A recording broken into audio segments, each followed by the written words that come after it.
It is cold and overcast at Cleveland Stadium where today the Patriots meet the Cleveland Browns. Good afternoon, everyone. Don Criqui with Beasley Reese. Today we have a tale of two coaches, Bill Parcells and Bill Belichick, who together helped the New York Giants win 2 Super Bowls over a 5-year period. Now, of course, they're on opposing sides of the field, but they still share a lot of similarities as they try to build these teams into contenders. Beasley Reese knows that. You played for both of them. Well, you know, when I talk to these guys about this meeting, they are built on defense, just like the old days. Belichick's squad is number 9 in defense in the National Football League, while Parcells' club is rated number 13. Now, they downplayed this reunion, not wanting to be a distraction, but you got to figure after all those years and all that success, there's got to be some emotion there somewhere. When opposing coaches talk about the Cleveland Browns, they talk about the Browns' game breaker, Eric Metcalf, the NFL's all-purpose yardage leader, a guy who's a threat to score every way you can on a football field. How do you slow him down, or can you? He is the most dangerous man without question. He is the leading all-purpose yard gainer in the National Football League, and Parcells is very concerned about him. He said that his defense has never faced a player who has the power to take over a football game by himself, and Metcalf can certainly do that. Right now, it is the New England Patriots who will receive to start the game, as Stover is ready to kick off for the Browns. They come in with a record of 6-7, a long shot to make the playoffs, but still mathematically alive. And the Patriots continue as a team that goes down to the wire week after week. They won their second game last week, edging the Cincinnati Bengals 7-2. But the Patriots grade out in the top half of the league in both offense and defense. The kick goes into the end zone, and Ray Crittenden will bring it back for New England as he takes it across the 10-yard line. And brilliant special teams play, as coming down to make the play was Hairston. Stacey Hairston came in to make the play for the Cleveland Browns. As we look at the offensive front, which has permitted no sacks the last 2 weeks for the New England Patriots. A very good blocking front. They can open up the running game, too, for big Leonard Russell. Quarterback is the rookie Drew Bledsoe. His runners are really a pair of fullbacks, Kevin Turner and Leonard Russell. Brisby and Crittenden start at the wideouts. Marv Cook starts at tight end. Ben Coates will be in there a lot. One of the most dangerous touchdown scorers among the NFL's tight ends. On first down, Bledsoe looks to air it out. He gets time and lofts the ball downfield. Looking at coaches, they went with a double tight end formation. And Bledsoe, who had some problems last week against Cincinnati, missing open receivers deep, overthrows his intended receiver. It is now second down and 10 on the 13. Here's the Cleveland defense. Beasley pointing out a very good one. Rates 9th overall in the NFL. Stevan Moore, a strong safety, has been an outstanding player for the Browns. Right now, Bledsoe and the Patriots have a second down and 10. Leonard Russell. Cleveland shuts him down. No gain, third and 10. Pepper Johnson, who played for Bill Parcells and Bill Belichick with the New York Giants, making the stop for Cleveland.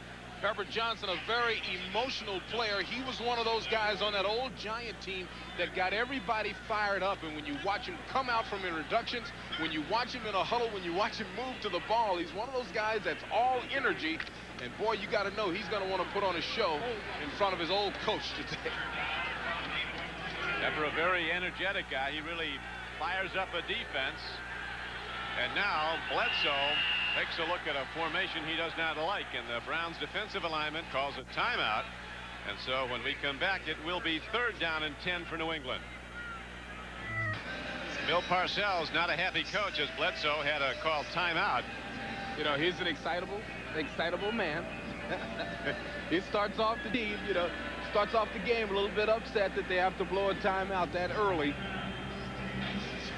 Hate to burn him early. Bledsoe comes in, completing 48% of his passes, 8 for touchdowns. He's been intercepted 14 times. A 57 quarterback rating. He is the lowest rated passer at the moment in the American Conference. And one day, the projections are he could be a great one. The #1 player picked in the draft. Third down and just over 10, as dropping to throw is Bledsoe. Fires downfield, and he has an open man. It's a completed pass to Michael Timpson at the 30-yard line. Now they're waving it off. They're ruling it hit the ground. Eric Turner was covering on the play. Well, that pocket collapsed very, very quickly. It's the strength of the Cleveland Brown team, the fact that they can get people like number 90, Rob Burnett, who's leading his team in sacks and had his body all wrapped around the quarterback. It was a definite drop, clearly seen there, and good play by the defensive line. Now the punter, Mike Saxon, stands in the end zone for the Patriots. A big rush is on, and Saxon booms the ball to the ever-dangerous Eric Metcalf. This is the man who beat the Steelers with 2 punt returns for a touchdown in October. This time the Patriots cordon off the outer perimeters. Don't allow him to bounce to the outside and shut him down after a 9-yard return. It was a 52-yard punt by Saxon. As we look at the offensive line of the Cleveland Browns, Tony Jones having a good year at left tackle. Steve Everett was their #1 draft choice, and he has been a standout as a rookie at center. Vinny Testaverde, the '87 Heisman Trophy winner, who was signed as a free agent from Tampa Bay, now the starter, coming off one of his best games last week in a 2-point loss at Houston. Michael Jackson, the best deep threat of the Browns, is out with an injury. He'll not play today, averaging 20 yards a catch. Vardell tries to go wide and does, as Tommy Vardell on a first down carry advances the ball close to the 48-yard line. The Patriots on defense, and it's been a good one. Not many in the first half of the season. They allowed 28 points a game. Over the last 7 games, the Patriots have allowed 11 points a game, with Pitts go to great run player at nose tackle across the defensive front. Extra defensive backs come in. Renee Thompson comes in. Maurice Hurst has been the best player in that secondary of the Patriots. It is now 2nd down and 5. Vardell again. Patriots have had trouble stopping the running game of the opposition this year, and they do right now, as on consecutive carries by Vardell, the Browns have a first down. The tackle by Todd Collins. Well, I tell you, if they can just line up and push it forward, that's what Vardell does best. They got a great block from their right guard, Bob Dahl, that time, and he was known as Touchdown Tommy in college, and he just pushes that one forward, pushing the pocket forward.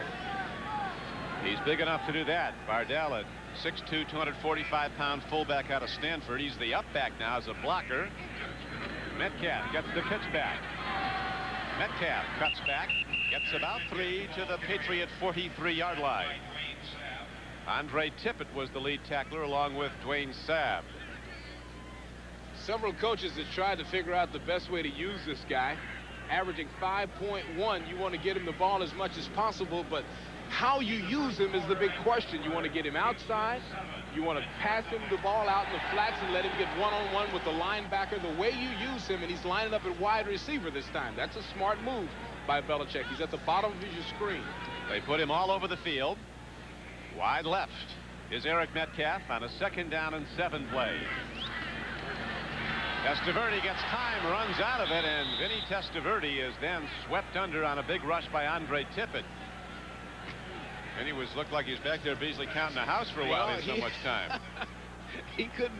You can't blame that on the offensive line because he had all day. He looked and looked and looked. That's one of those things that they call a coverage sack. I mean, he had all day there.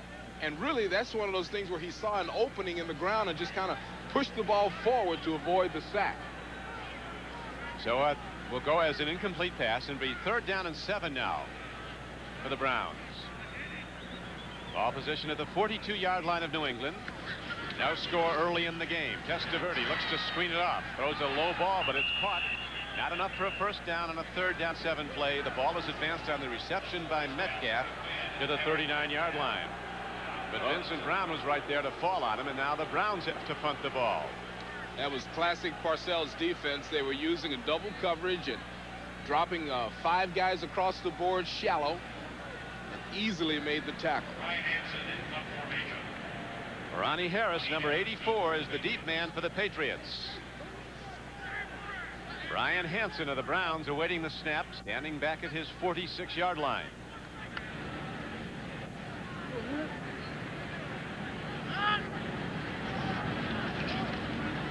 Angling it near side, a high, soft punt that Harris pre-catches at the 7-yard line. Well done by the Cleveland special teams. New England gets it back in a moment. Brought to you by Oldsmobile. by Bud Light. If you want great taste that won't fill you up and never lets you down, make it a Bud Light. By the Schick ST Razor, we're changing the face of shaving. And by the people at Nike, who encourage you to just do it. Winds gusting off Lake Erie here at Cleveland Stadium, where Drew Bledsoe and the Patriot offense set to go to work for a second sequence now. They were stopped on the opening one of the game. There's no score. They're working from deep in their own end. Bledsoe going to give straight ahead. Brown's huge up front. Parcells is interesting, Beasley, talking about the Cleveland defense. He said these guys great among the very best in the league. They got really good personnel. He has always liked the defensive line, especially the front seven, including the front seven of the Cleveland Browns. They will not be able to run the ball against this team. I mean, they're just too good on the defensive line. And one of the problems that Parcells has had this year is getting big play production from the quarterback position and in the passing game. So if they're forced into second and long, third and long, Patriots could have a problem today. So far, the Patriots have no production. They 4 plays from scrimmage, no yards. They got a couple here on a second down and 10. Pepper Johnson and Michael Dean Perry, the tacklers for Cleveland. They're just too good up front. Pepper Johnson that time kissed him right in the mouth. I mean, he was right in that perfect position, neutralized the forward progress of Russell and threw him down. Wasn't a lot of romance in that kick. Now, here's that point that we were talking about. You know, now you're talking 3rd and 7, and Bledsoe's got to make a play. Somebody's got to make a catch. Their most productive receiver has been the tight end, Ben Coates.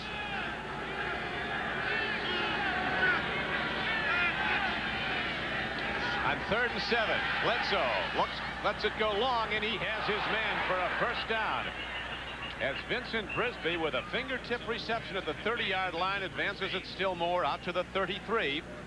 And on 3rd and 7, the Patriots hit a 25-yard gainer. Well, that's a perfect pass by Bledsoe. He was very patient in the pocket.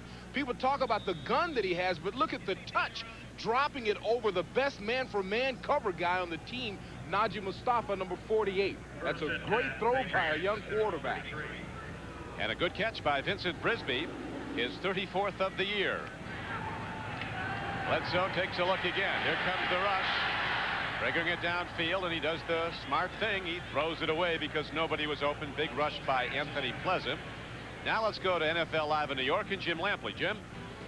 Take a look at some early fireworks in Three Rivers Stadium. Moments after a Gary Brown 38-yard touchdown catch from Moon, this O'Donnell pass is picked off by Bo Orlando, replacing the now injured free safety Marcus Robinson. Orlando goes in from 35 yards out. Houston leads 14-0 over the Steelers early. Back to Don Criqui. Thank you, Jim. A big surprise there. Bo Orlando getting a chance to start, as you pointed out, and coming up with a game-breaking type play. A touchdown return on an interception. Here is Leonard Russell running on second down, and this time the Patriots break it. Big Leonard Russell now goes over to almost 900 yards for the season rushing. He's at 900. And on target to become the Patriots' first 1,000-yard rusher in a season since John Stevens back in '88. Well, it's a great job of the offensive line. Look at the zone blocking, everybody taking the person in front, and then really closed off by the left tackle that time, Bruce Armstrong, allowing Russell to bounce it to the outside and make a nice gain for the first down. Yeah, they've got a lot of first-round draft choices on that offensive line, and they've done a real good job allowing Russell to approach 1,000, like you said, Don. Yeah, their offensive line under Fred Hoagland has been very impressive. New England, here's a downfield throw, and again a completion. As the width arm of Drew Bledsoe delivers it on target again to Vincent Brisby, this time for a 14-yard gain. So Brisby with 2 catches for 39 yards. That's a nice mix-up. Nice call on first down, and a good throw right over the middle, good play pattern. And that's what they've got to do to Cleveland's defense. They got to mix it up, call some passes on first down. And so far today, Bledsoe has been right on the money with the big throws in the big situations. He's loosened up that Browns run defense with this passing now. They've got to look pass. And he's going to throw again on first down. Another ball triggered downfield and almost an interception. It was not near a receiver. It was thrown right at Mike Johnson. Maybe that's why Mike plays defense. He can't catch it. Well, Mike is he's a super player when it comes to run defense, and this ball almost comes right to the man. I'm talking about, I don't know what Bledsoe is looking at here. And look who's reading him. Look how well he reads and slides in front of the throw. And, in fact, it was eeny, meeny, miny, mo. Either one of those guys had a shot at catching that ball. Stephon Moore was one of them. But nobody got it. And now the 8th play of the drive arises for the Patriots. Ball position at the 43-yard line of Cleveland. No score in the first quarter. Leonard Russell takes it down to the 40. He had fumble problems early in the year. When we talked with Bill Parcells yesterday, he said, we cut down on fumbles everywhere he's coached with one simple directive. If you fumble, you don't play. That gets to the point. If you fumble, you sit down and watch for the rest of the season, certainly the rest of the game. I saw him do Joe Morris like that back when we were playing, and Joe ended up being a great player. But Joe Morris, former All-Pro for the Giants, fumbled one time. He didn't play again the rest of the season almost. Man. He means it when he says that. I guess he does. Here's Bledsoe on 3rd down. A big rush, a long ball, and going for it on a pickoff is Najee Mustafa. And they ruled he got it out of bounds. He did not have possession inbounds. So the Patriots will now have a chance to punt the ball. Bledsoe, after finding the target, now just misses throwing an interception on consecutive plays. Now, we were told that Najee Mustafa is the best man-for-man cover guy on the team. He gets underneath Brisby, number 82 here, in perfect position. Look how he shields the receiver and just couldn't gather it in before he got out of bounds. Good position. Saxon punts the ball left in a weird way, but it was a very good product in the end as it rolls down to the 6-yard line. There are penalty markers down, though, all over the field. 35-yard punt with no return, but let's see if it comes back here, Beasley. That's one of the reasons I like Saxon. Indications against the Browns. And that stops the clock in the first quarter. 6:56 to play in it, no score. Houston leading Pittsburgh at Pittsburgh 14-0. Buffalo leading Miami at Joe Robbie Stadium 6-0. Very important AFC games. The Oilers with a win at Pittsburgh would win the AFC Central. Gary Lane, the referee, defense, 12 men on the field. Penalties declined. First down. Here's the culprit right here. They knew they had 2 minutes. They're telling this guy to get off. He's running as fast as he can, but he can't get there in time. Can't play with 12, Don. Yeah, no. Up in Canada you can. And now a look at the natural gas quarterback efficiency leaders in the ASC. Joe Montana leading the way, followed by John Elway, who quarterbacked the 9th win of the season for the Broncos yesterday. Game you may have seen here on NBC. They beat the Bears at Chicago. Esiason and the Jets struggled against the Cowboys in a loss to Dallas yesterday, but Boomer's number 3 overall in the AFC. 1st and 10 now for the Browns. They're starting at their 6-yard line. Vardell cutting back. He breaks it. Tommy Vardell breaking through layer after layer of defense. Crashes ahead for a 14-yard gain for the Browns before Dwayne Saab finally brings him down. Man, this is what it's all about in football here. Take a look at Tommy. It's a counter play where he starts to the right. The defense over pursues just a little bit. Now, the rest of it is Tommy. All of that's Tommy. The last 7 or 8 yards is just personal effort. This time Vardell blocks and Eric Metcalf runs, and not very far as he does cross the 20 on a 1st down carry. John Washington, number 76, the lead tackler for New England, as the game clock shows 6:05 to play in the first quarter. Now, sometimes you can catch him by surprise by sending a guy like Metcalf up the middle like that, but that's not really the way I use him. I swing him out of the backfield. I try to quick pitch him. I sweep him. I use him on wide plays, not up the middle. A lot of ways you can use him, and before the afternoon's over, we'll see them all. Metcalf now, the lone setback. He gets it on a handoff. Darting into the line. One thing he can't do is bust through down linemen and linebackers at 190 pounds. Tim Goad, who the Browns coach called maybe the best nose tackle against the run in the AFC. Belichick high in his praise for number 72 for New England, Tim Goad.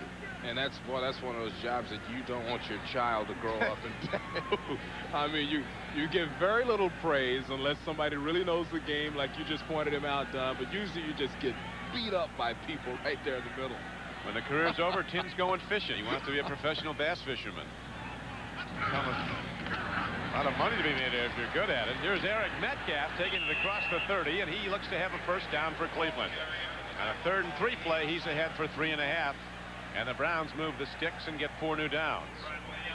Tell you what, that straight ahead football, a lot of courage by a little man. That's my offensive line can block your defensive line. They do a real good job of neutralizing Collins there. And Metcalf squirted through a very small hole for the first down. That's a super job. Metcalf now goes as a slot back to the right. Second player down from the top of your screen.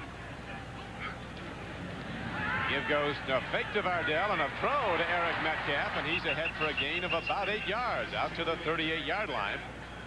Browns with a much more wide open offense. They really opened it up against the Oilers last week. Didn't win, but they had 410 yards offense. Most since 1990 for a Cleveland team. You see what Metcalf did.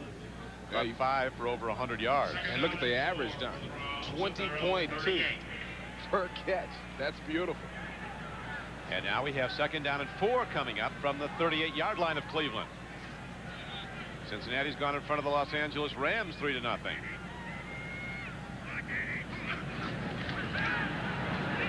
Testaverde letting it go long, and he has a man on the fly. Mark Carrier. You knew it was coming last week on the Browns' first play from scrimmage. Testaverde hit Metcalf on a 49-yard touchdown pass. Now he finally throws deep and hits a 33-yard gainer. This is a great throw. You look at Carey, he doesn't have to slow down. He doesn't have to adjust left or right. He simply runs under it. These guys were together at Tampa Bay, back together again here with the Browns. They know each other very well. They know the adjustments. They know each other's moves and the way they think. That's a super connection. Testaverde, who'd been troubled by interceptions in his previous 6 years, doing well this year. He's thrown 10 touchdown passes, just 7 interceptions with Cleveland. Again, he looks deep. Again, he has Leroy Horde fighting through defenders. And Leroy Horde, with his 31st catch of the year out of the backfield, has a 17-yard gain for Cleveland. Boy, there's another great catch. Another great catch and run. Well, Leroy's a big back, and man, when you have that type of suppleness to be right in the crowd and bring that ball in like that, there's the first one. And then the second one was the Leroy Horde. I mean, those are great, great super catches. Browns opening up their offense more and more with the strong arm of Vinny Testaverde. Vardell. And the nose tackle of the Patriots, Tim Goad, sheds the block of center Steve Everett. Makes a head-on hit for no gain. Pro Bowl type play for Tim Goad. Those are really the only kind of plays he gets to make. It's in that what they call a two-gap defense, where he grabs the guy in front of him, in this case the young center Steve Everett, try to neutralize him and fall off in the direction that the runner goes. He did a good job that time.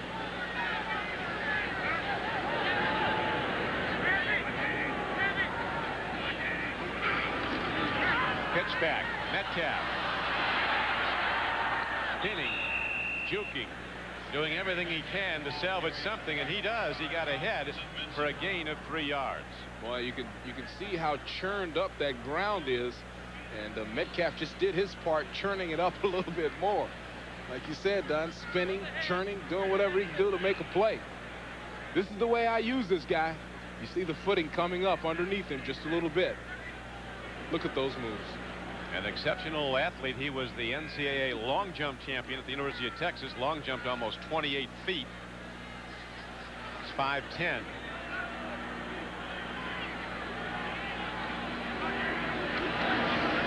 Testaverde on 3rd down. Looks, has an open man. Keenan McCardle. He's in. Touchdown, Cleveland.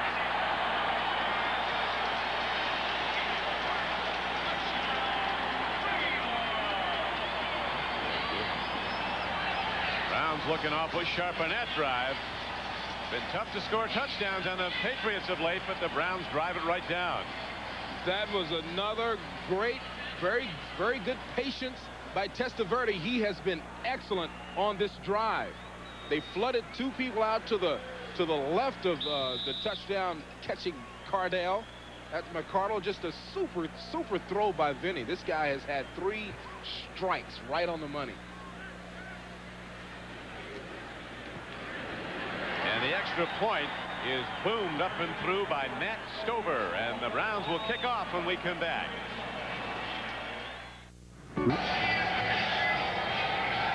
There is Michael Jackson, injured wide receiver for the Cleveland Browns, but the man starting in his stead, Keenan McCardle, comes up with a big play. Now take a look at what they do here. They send one receiver here. Here's McCardle, who crosses, and then they'll flood this zone.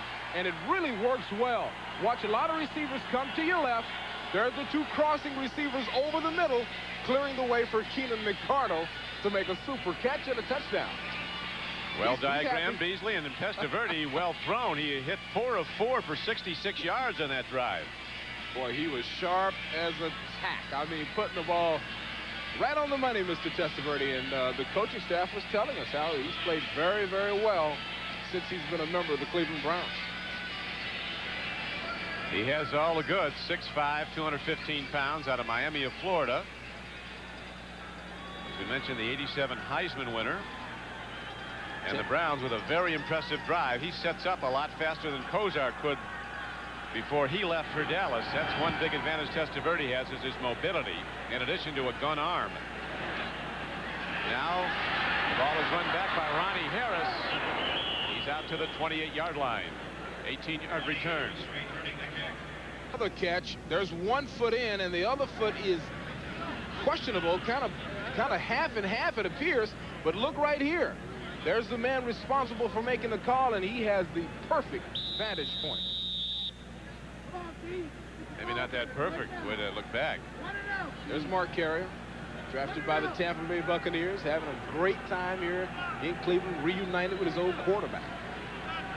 Got that cold weather gear on. Temperature in the low 40s. Bledsoe dumps it over the middle. Leonard Russell taking on tacklers, and he's ahead for a gain of almost 10 yards. In fact, it's going to be a first down as we go back to Jim Lampley in New York. Lamps? Down in Miami, Buffalo scored on their opening drive, botched the PAT. Here's the Dolphins' answer. Scott Mitchell, 15 yards in the corner to Mark Ingram. Mitchell in his first drive in 5 weeks as starting QB, 4 of 5 for 50 yards. Dolphins kick the PAT, lead 7-6. Back to Don Criqui. Where at Cleveland we have 20 seconds to play in the first quarter. Patriots with the ball. Cleveland with a 7-0 lead on a Testaverde touchdown pass to Keenan McCardle. On first down, Leonard Russell, a workman-like back who just pounds it out. Play after play, taking the hits, putting on the yards, nearing 1,000 for the season. He should have that over the course of this game and the next two, as we're almost out of time here in the first quarter. Patriots conclude regular season play at Foxborough. They'll go against the Indianapolis Colts next Sunday. Tickets are available. And then the following week they go against the Miami Dolphins, which the Patriots are looking at as their playoff game. That could have a big bearing on the playoffs. Right now, the first quarter is out, and there's a timeout on the field. The game, Clay Matthews, a starter at outside linebacker for 15 seasons. Got an introduction here at Cleveland Stadium, a big ovation. NFL seasons, playing today in his Browns record 230th game. The right outside linebacker, number 57, Clay Matthews. And now back to live action. Corey Kroom runs the ball for the Patriots on first down and gets it close to the 48-yard line. Everybody in the National Football League respects that guy right there. 16 years. Nobody's ever done it at the linebacker position. That's a tough position. You've got to be a great athlete to play it. And in his 16th season, 5-time Pro Bowler, he's still out there making plays. Everybody respects him. It really is unbelievable. 15 years as a starting linebacker. Yeah. He rarely leaves the field. A good pass cover also. Handoff. Sam Gash runs it on second and short and appears to have a first down for New England. And before long, the Patriots will be going deep, looking to hit on a touchdown pass, maybe right from here.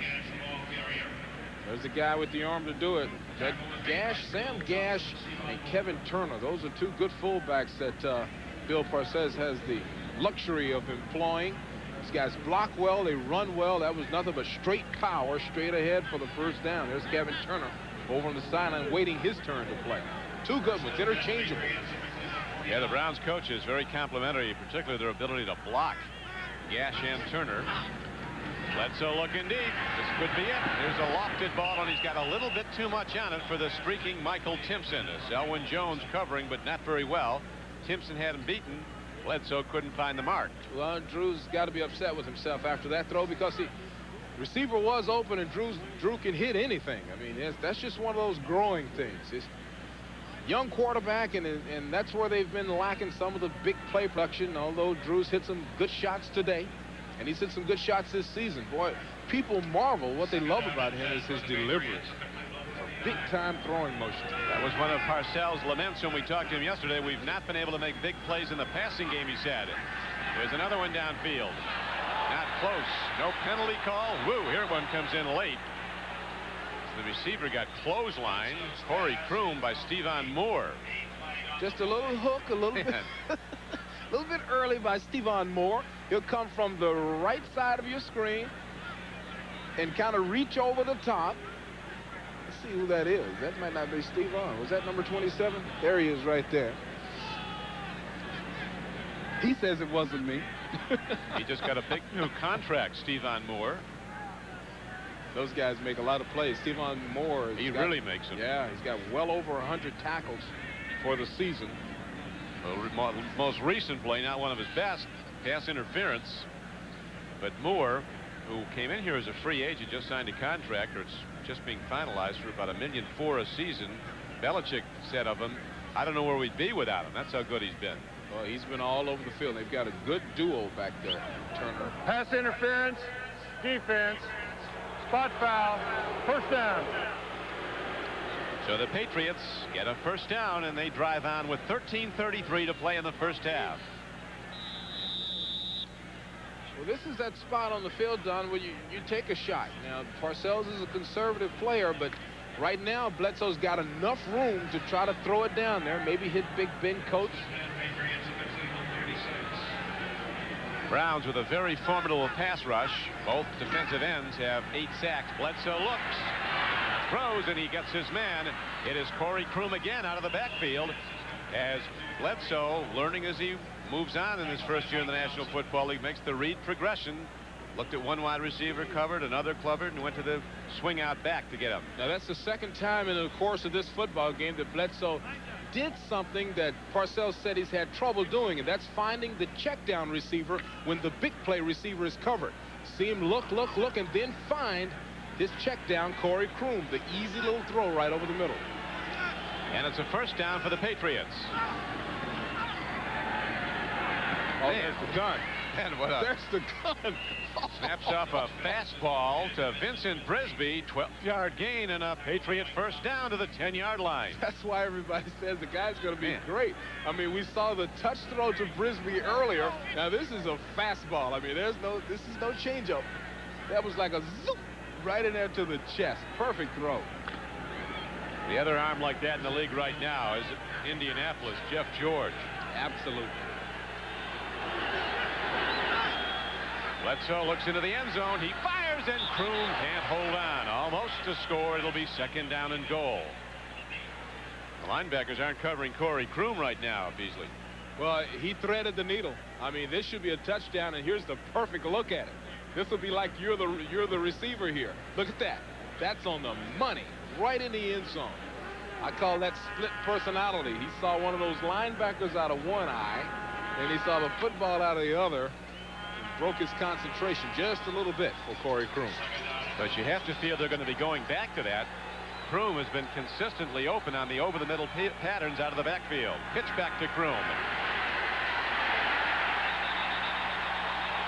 Just about everybody on the Cleveland defense hits him, led by middle linebacker Mike Johnson and Michael Dean Perry. Now, Parcells and his coaches know they could not run that ball in there for a touchdown. That's why they threw on consecutive plays back there, trying to get it in the end zone while they still had room. Because of that, the defensive line and the linebackers for Cleveland are so good that it'll be very difficult to just line up and run this ball in for a touchdown. Ninth play of the drive coming up for the Patriots. They trail 7-0. And leaving very early was Rob Burnett. So instead of 3rd and goal from the 11. Encroachment, defense, number 90, 5-yard penalty. From the 6. Still third down. There's a big fellow right here, and he's going to just fly out of there. Nobody moved. You saw that Eugene Chung and Bruce Armstrong, they were dead still. Barnett tried to convince the officials that somebody flinched. Eugene Chung didn't move. So it's 3rd and goal now for the Patriots on the 6-yard line. Bledsoe in trouble, fires to the end zone. His receiver fell down. It's incomplete, and Matt Barr comes out to try a field goal. Patriots signing Matt Barr after he was cut by the Eagles after missing a couple last week in a 10-7 loss to the Bills. Matt Barr kicked here in Cleveland for 9 seasons, and Bill Parcells had him in 1990. He said he was the most effective kicker he ever had. They won a Super Bowl that year, and Barr was a big part of the success story. Well, he kicked that ball against San Francisco that ended three-peat. You remember that? These guys made some big kicks. He just made another one. Not a Super Bowl dimensions, but it puts the Patriots on the board, down 7-3 in the second quarter. Today, 19... In the race for the playoffs, the Bills now in front 9-7 over the Dolphins. Houston with a 14-0 lead over the Steelers. KC later today at San Diego as the Chiefs vie with the Broncos for the AFC Western Championship, and the Raiders are certainly well in there. They'll play against Tampa Bay later today at the Coliseum in Los Angeles. Metcalf and Horde are back deep. Bouncing kick downfield. This is Leroy Horde, a fullback from Michigan. Busting it up the middle. A hard running back. Leroy Horde is out to the 36-yard line. A 26-yard return. Christmas Day, a full plate for you here on NBC Sports beginning at 2 o'clock Eastern Time. Following NBA Showtime, Hakeem Olajuwon and the Red Hot Rockets, who won again last night, take on Charles Barkley and the Western Conference champions, the Phoenix Suns. Then we bring you some NFL action. First NFL Live, followed by another hot Houston team, the Oilers, who are going for their 9th straight win today as they collide with the San Francisco 49ers at Candlestick. Finally, it's back to the NBA as Shaquille O'Neal spends his Christmas on the hardwood in Chicago when the Magic take on Scottie Pippen and the Bulls. That's all Christmas Day here on NBC. The handoff to Metcalf. They try to strip the ball. Andre Tippett, a martial arts expert with great hand strength and speed, took a whack at the ball. He can take a whack. Remove your head as well as the ball. He is really, a lot of guys claim to be black belts. This guy is a world class. He's got in about 6 different disciplines. Yes, he has several black belts and several schools that he teaches, owns and teaches at.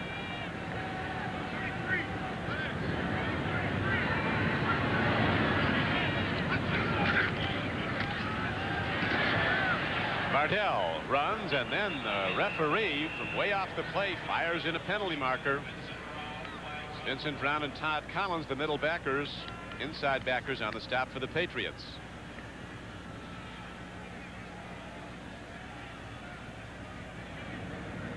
Penalty marker stopping the clock with 10:19 to go in the half. Holding offense, number 72, 10-yard penalty. Repeat, second down. The right guard, Bob Dahl.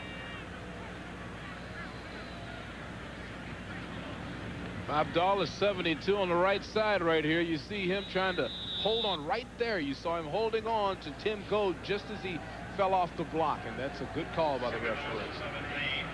Bob Dahl playing with a heavy heart. It was his close friend, and they were both defensive tackles at Notre Dame. Jeff Alm, who took his own life tragically this week in Houston. Now it is second down and 17 coming up for the Cleveland Browns. Good play fake by Vinny Testaverde, and he hits the open end. Brian Kinchin, the tight end, is over midfield and down to the 43-yard line of the Patriots. Harlan Barnett, a former Brown, brought him down, but it was 29-yard gain on the play. Well, they mugged Kitchen right before he caught this ball. They did everything they could do to stop him. Watch this. There's a mugging, a little bumping by Barnett. Still, Kitchen makes the catch on what was another great throw by Vinny Testaverde. You can't say enough about Vinny so far in this game. This guy has put it on the money. Where he really looks good is just the way he sets up. He's so mobile.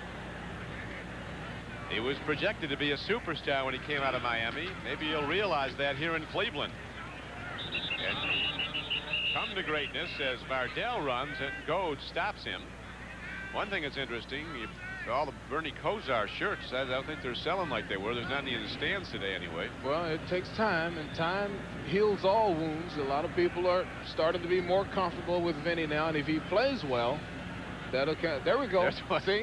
Leave it to our crew. Our crew will find it. If there's one guy out there, it's a great shot. So there's still some guys hanging on to him. Vinny lost a lot of weight, looks good, playing very confident. He's 6 for 7 in this game for 98 yards and a touchdown.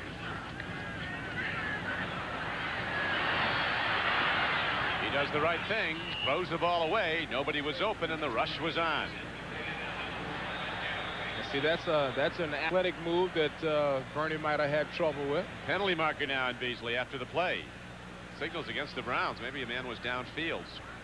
That's what happened because they set the screen up. That happens a lot. If a screen doesn't work and the quarterback tries to improvise a little bit, the linemen have to start blocking after a certain hit count. They go 1,001, 1,002, then they run downfield to block. So that's kind of a natural penalty when a screen doesn't work.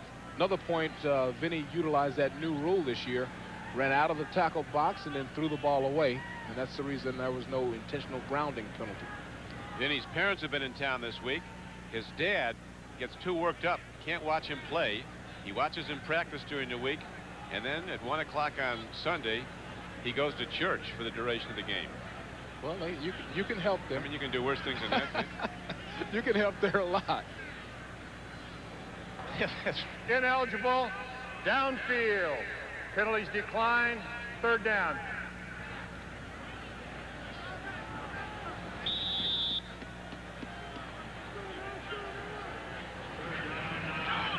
Bill Belichick, with much more diversity in recent weeks in his Browns offense. Now Testaverde on 3rd down and 9. Sets the play. Tippett looks like he's going to blitz. He does. They pick it up. Testaverde stands in. He throws to an open man. The touchdown scorer, Keenan McCardle, has a 1st down grab inside the 25-yard line. 3rd and 9, and Testaverde threads it for a 19-yard gain. Well, that's a natural little pocket in that particular defense. You see that the safeties have half the field. The natural hole is going to be right in the middle. Now watch your safeties move. See them take half of the field and look at the natural pocket right in the middle. And when the quarterback recognizes that defense, that's where he'll try to hit. That's the natural weakness of that particular defense. And that was the 2nd catch from McCardle for 29 yards total. The 1st for a touchdown. Metcalf weaving his way. A bounce in his step as Metcalf darts inside the 20-yard line, tackled by John Washington. It is cold and overcast on the shores of Lake Erie at Cleveland Stadium, with the Browns at 6 and 7, but still alive mathematically for a playoff spot, looking sharp behind the right arm of Vinny Testaverde. Cleveland under coach Bill Belichick, coming off what Belichick called the Browns' most disappointing loss of the season. They were beaten last week on a late field goal, 19-17, by the Oilers at Houston. Dolphins have now gone in front of the Bills 10-9. Vardell runs the ball and takes it down to the 15-yard line. Vincent Brown, who Belichick says is as good as any inside linebacker in the NFL, makes the stop. Now Vincent Brown should be a Pro Bowler. I mean, this is one of those crimes when you're a great player on a team that's struggling. That guy should be voted to the Pro Bowl. I mean, he's a super player. Yeah, that's a shame. Look at that, 130 tackles. Look at the look on that guy. How'd you like to run into that? The eyes of a hunter. Vinny's his prey, can't get to him, and the throw over the middle is incomplete, and another marker comes in. Field judge fires it in from way back. Now, you see the players kind of tapping their hands there on the left side. They're saying the ball was tipped, so it's legal for you to hit a guy and push a guy. Defensive holding on the Patriots. 1st down, Cleveland. Well, you got to try to make your point. Defensive players were trying to convince the officials that it wasn't holding. offense, number 59.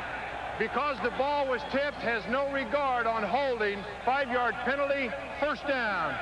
See, they were trying to sell the officials on a bogus little rule there. They didn't fall for it. No, Jerry Lane handles the game well.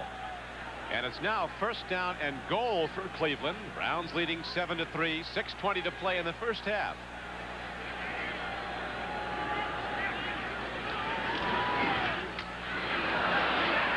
Bardell runs as Wolfley, 26, came in motion to block. Tim Goad again, the run stopper for New England. And here comes Metcalf back into the game. And usually when he comes in, he's going to get the ball somehow. Well, you know, I'd swing him once again, try to get him one-on-one. Al Groh, the defensive coordinator, to your left, to Bill Parcells' right. His defense really standing tall in recent weeks. Over the last 7 games, the Patriots allowing only 11 points a game. Esteverde takes a look, makes the throw, and Keenan McCardle is wide open. A completely blown coverage. McCardle uncovered with his second touchdown pass of the day.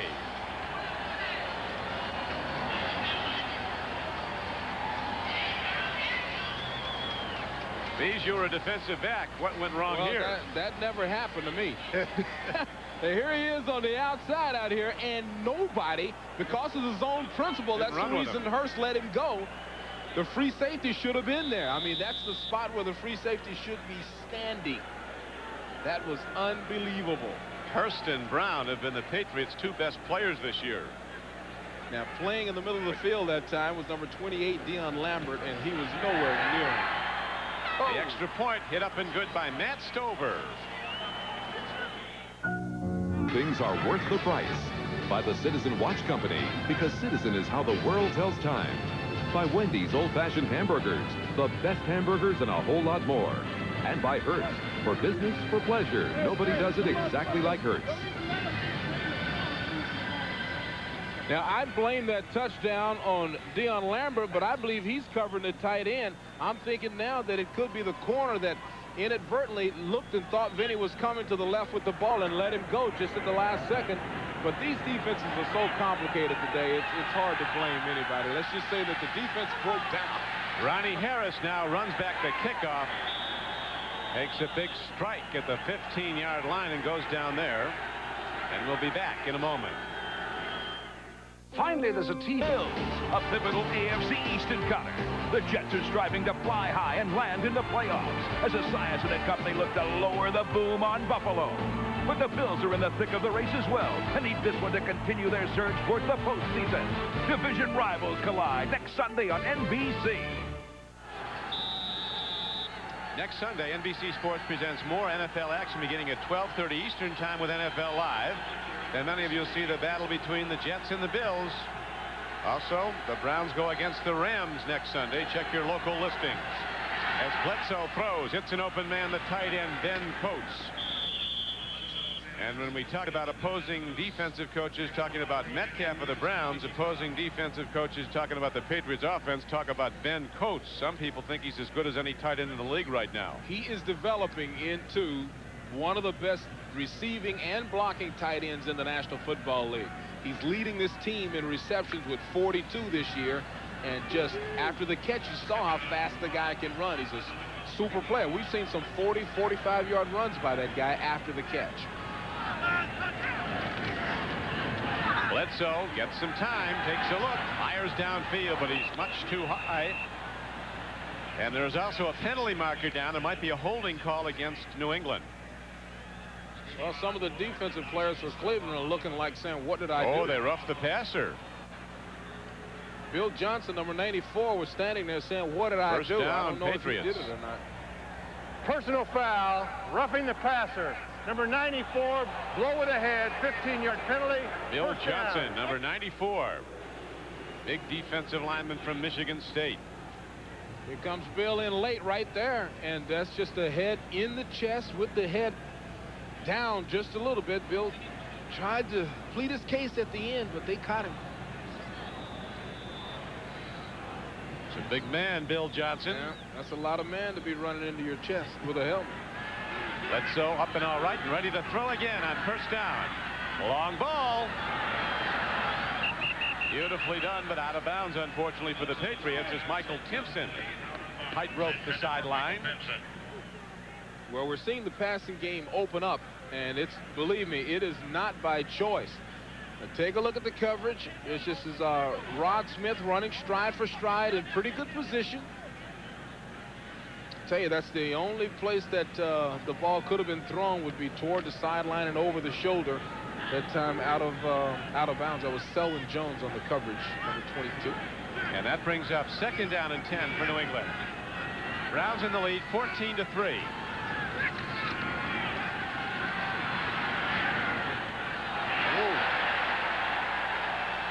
Mike Johnson right on top of the play, covering Kevin Turner out of the backfield, making the hit just as the ball arrives, so it's incomplete. Well, this is the check down man that Bill Parcells has been wanting his quarterback to look for when everybody's covered, but I don't think he meant when there was a player standing about a foot away from him. Mike Johnson smelled that out all the way. On the other side, Vinny Testaverde having a great day throwing the ball, 8 of 10 for 127 yards and 2 touchdowns. Bledsoe needing a big throw here, third down and 10, New England. He has a man, and he has the reception. Michael Timpson eluding the defensive back, circling in behind that zone coverage in a 24-yard gain. Big throw and a big play in a big situation. You know, Parcells was telling us we need big plays in the passing game to keep drives going and to get plays in the end zone.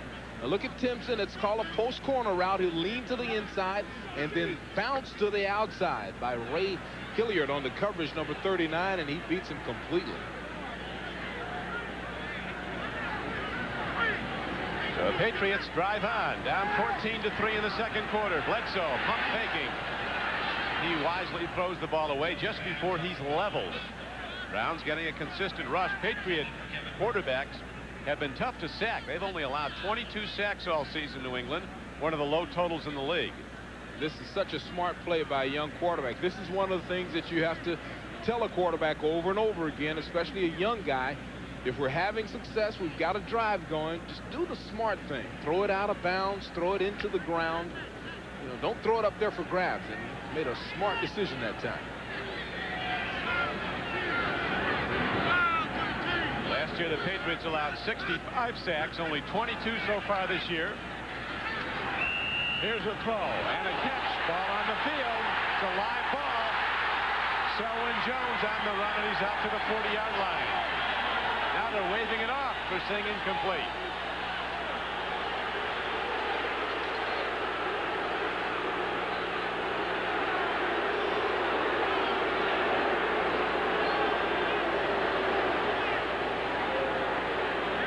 They rule it an incomplete pass. Patriots keep the ball and have third and 10 coming up. This is a big hit at the end of the play here.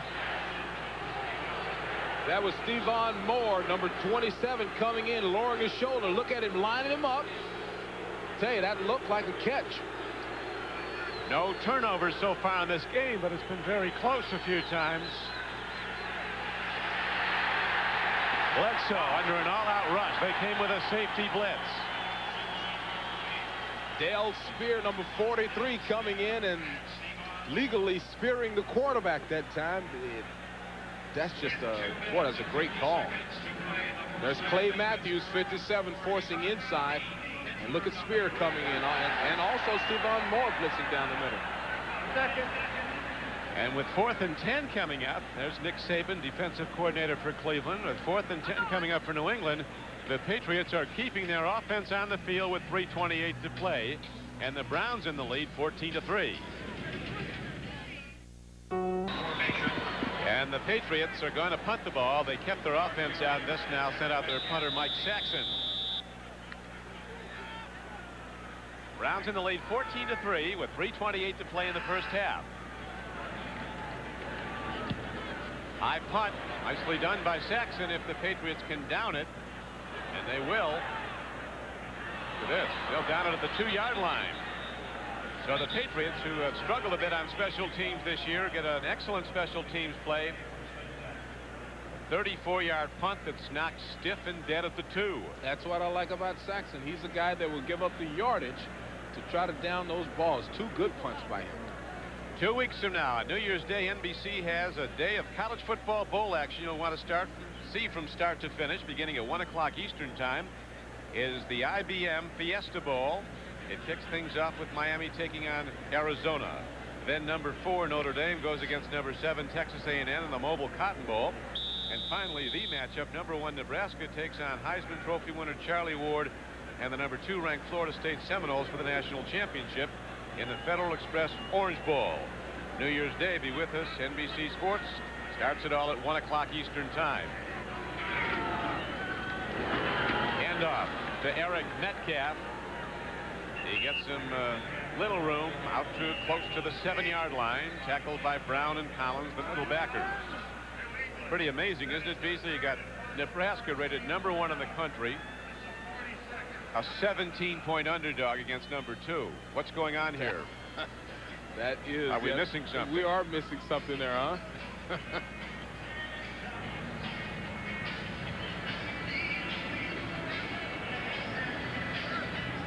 Bledsoe has thrown the ball 20 times already in this game. He's 7 for 20 throwing the ball. Right now, it's the Patriot defense on the field looking to get it back with 3:09 to play. And a timeout on the field. Well, that's not classic New England football, but as I said earlier, they're not going to be able to run the ball, so they have to throw it.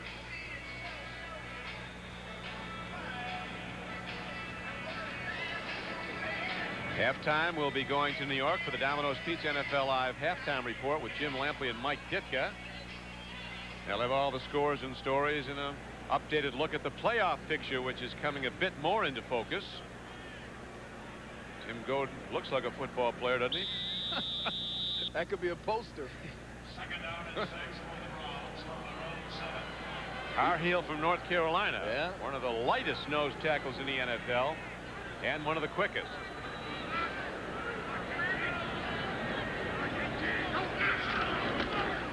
Hand off to Vardell. Patriots shut that down. On 2nd down and 6, the gain is just 2 yards. Vinny Testaverde, very impressive in the first half. Look at those numbers.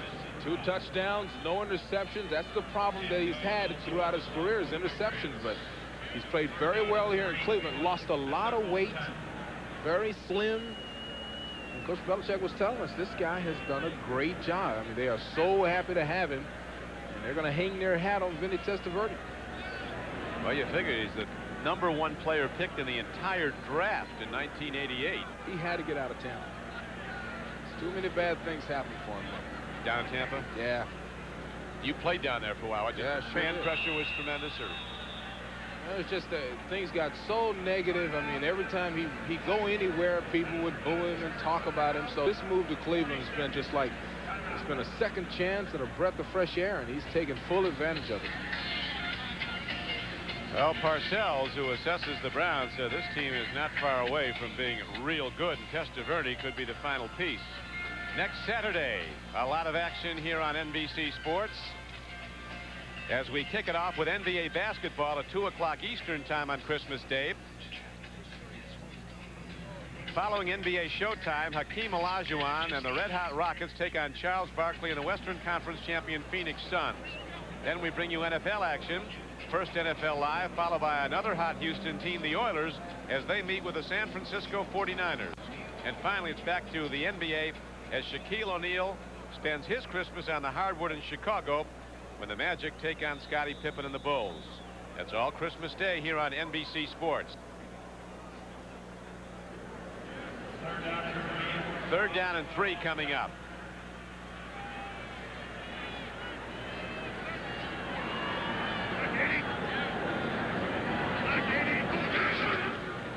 Handoff to Metcalf. Running wide, cutting back, and he's to the 12-yard line on 3rd and 3. The Patriots shut him down. So that punt strategy working well now as Cleveland will have to punt the ball on 4th down. Well, the idea is to stay at this end of the field, and that strategy did work. You know, I thought they'd go for it on 4th down, but it's turned out to work well for them. Working to be the best they can be. Teammates, sponsored by the U.S. Army. Miami fans have had more than offense to cheer this year. On defense, number 51, Brian Cox. Number 91, Jeff Cross. And number 90, Marco Coleman, have become 3 of the best young defenders in the game. They're a trio of awesome sack masters who make Miami the best they can be.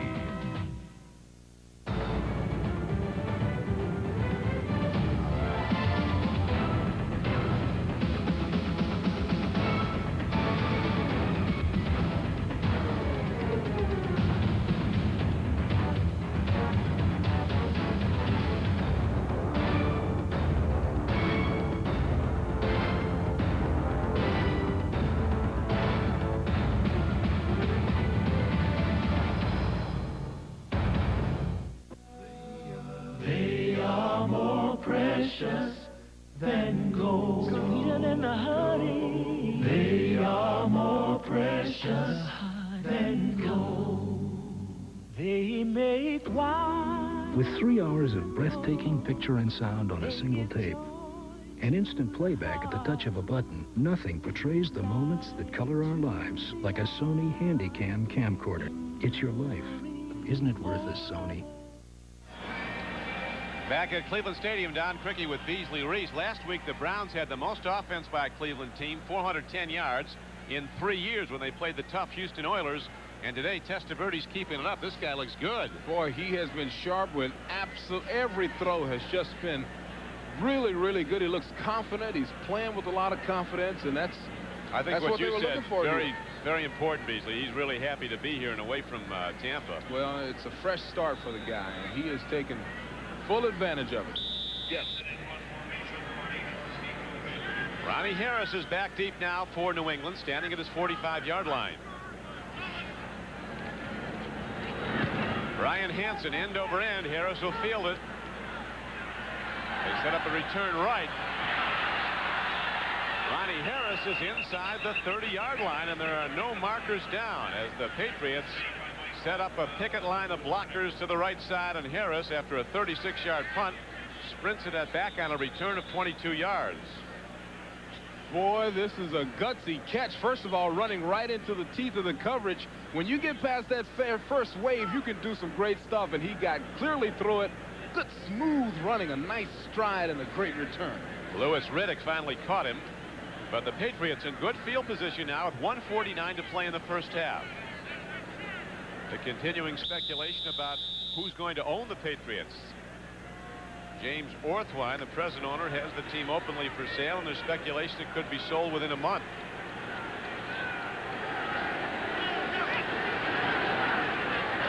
Bledsoe looks, swings it out. He's got Kevin Turner. And Turner is out of bounds at the 20-yard line. Well done by Turner. He got yards, and he stopped the clock with 1:43 to play as the Patriots are out of timeouts. You know, you were talking about that sell the team. Parcells was telling us he's got a lot of concerns, and one of his concerns is who's going to own the team. I mean, it goes beyond what's happening on the field here over the last couple of weeks. He wants to know who's going to own it and what will his commitment be to getting free agents in here. And Kevin Turner working inside the 20-yard line, and the clock ticks on down. 1:31 to play in the first half. A very important possession for Patriots as the Browns hold a 14-3 lead.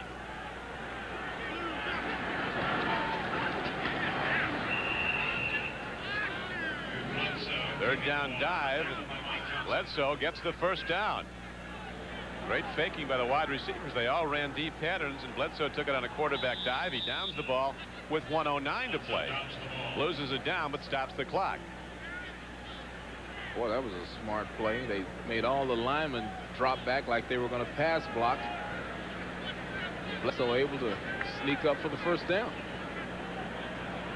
Parcells in very good spirits. I mean, he realizes it's a building process, and talks about being a long way off, but really deep down you get the feeling he doesn't think they are a long way off. Being pretty good. Bledsoe throws. Oh, they brought everybody. Full blitz by the Cleveland Browns. And that brings up third down now as Corey Kroom, he's that running back that was open so much earlier, comes into the game.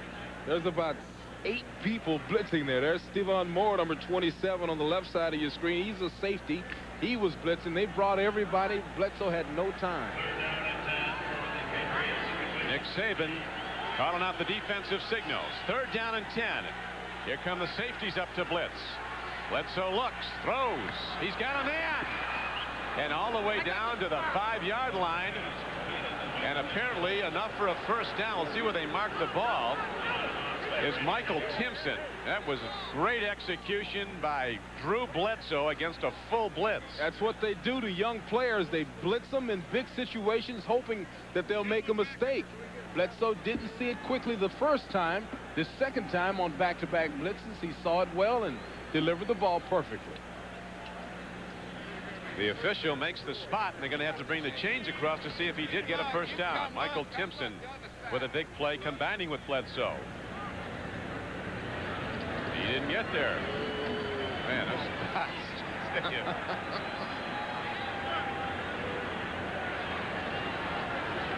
So that creates a further dilemma for the Patriots. They now have no timeouts. Fourth down arises. And 1 minute left to play in the game.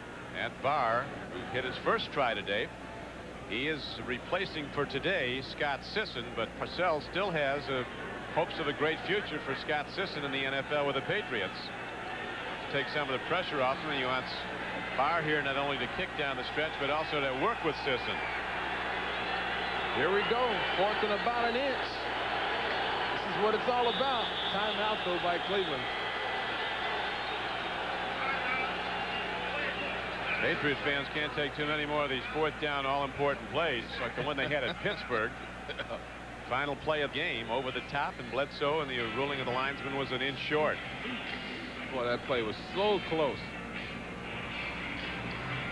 Next Sunday, NBC Sports presents more NFL action beginning at 12:30 Eastern time with NFL Live. Then many of you will see the AFC East battle where the Jets go against the Bills. Some of you will see the Browns go against the Los Angeles Rams, or the Patriots meet the Indianapolis Colts. Check your local listings for the game in your area.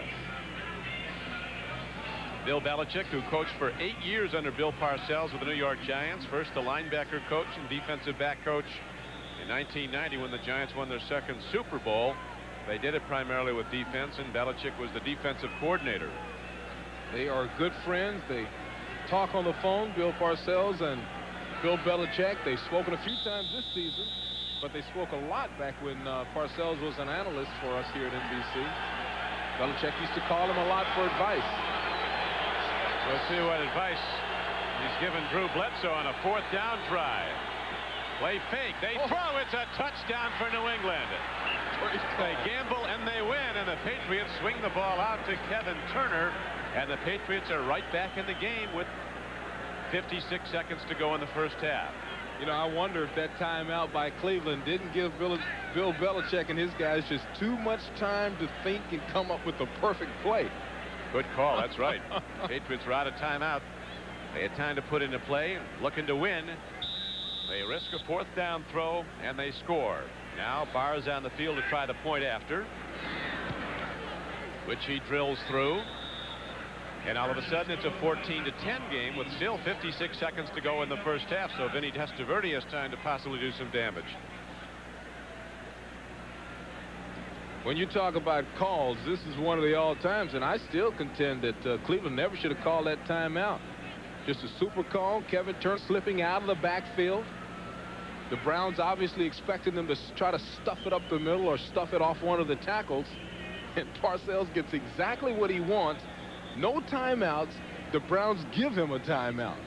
And Turner, who's caught the ball well, makes his 26th reception of the season. Good for his 2nd touchdown of the year. Turner, a second-year fullback out of Alabama. Now Matt Barr is ready to kick it off from his 35-yard line. Day getting colder. It's been overcast. There has been a threat of rain, but after some misting rain this morning, there's been none during the game. Playing on a natural grass field. Barr, talking about place kicking, said it's a pretty black and white business. You kick it and you stay. You miss it and you go. He missed 2 last week and he went.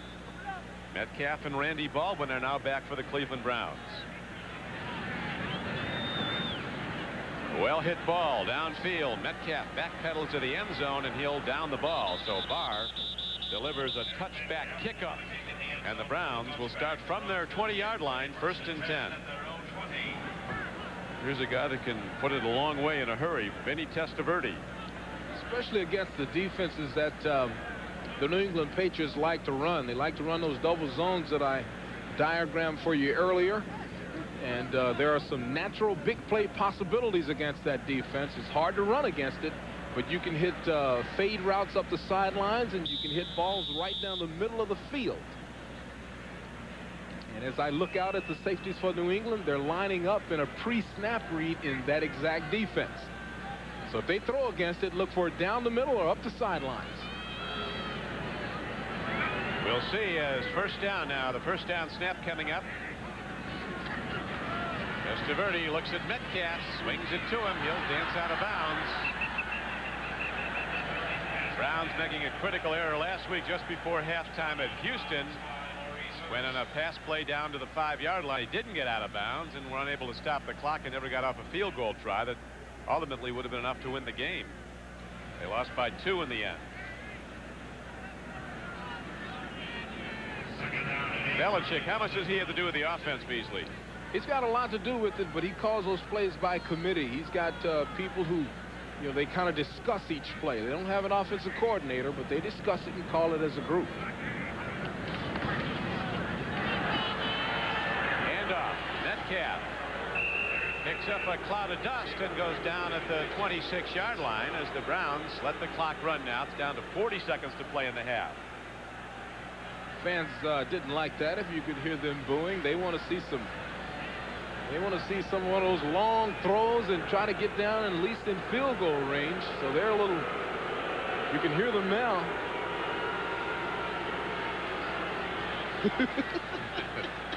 Everybody's a coach.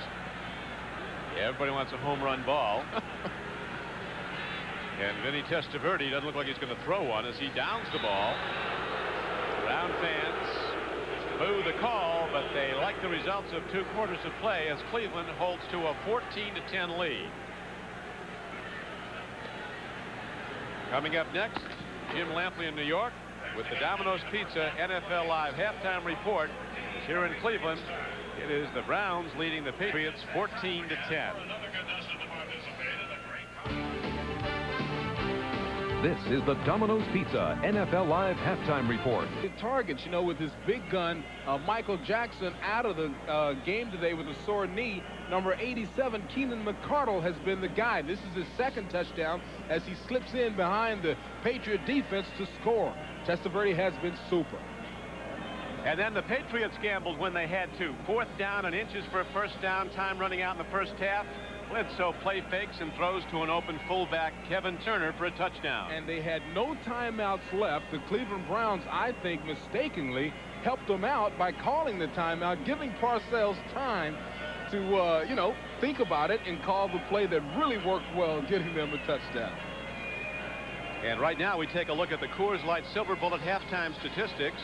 First downs, pretty even. Rushing yards, Browns with an advantage there. One of the big keys, no turnovers. Yeah, that's the biggest and key. One of the surprises would be the number of times that the Patriots have actually passed the ball today. 25 times already. In the first half, 25 throws by Bledsoe. Here's Leroy Horde running it back. And he'll give Cleveland good field position as he takes the ball out to the 29-yard line.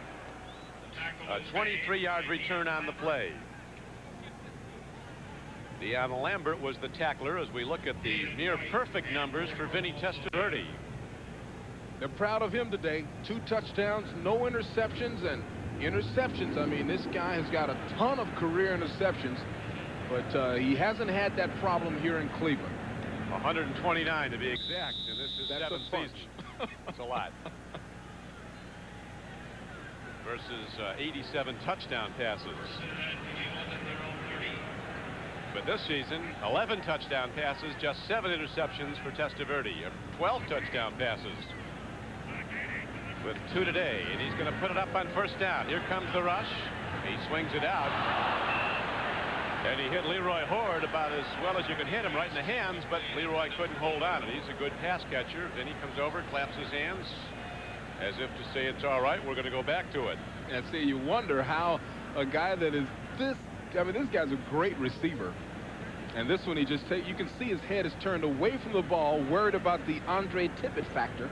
Andre coming up to hit him there.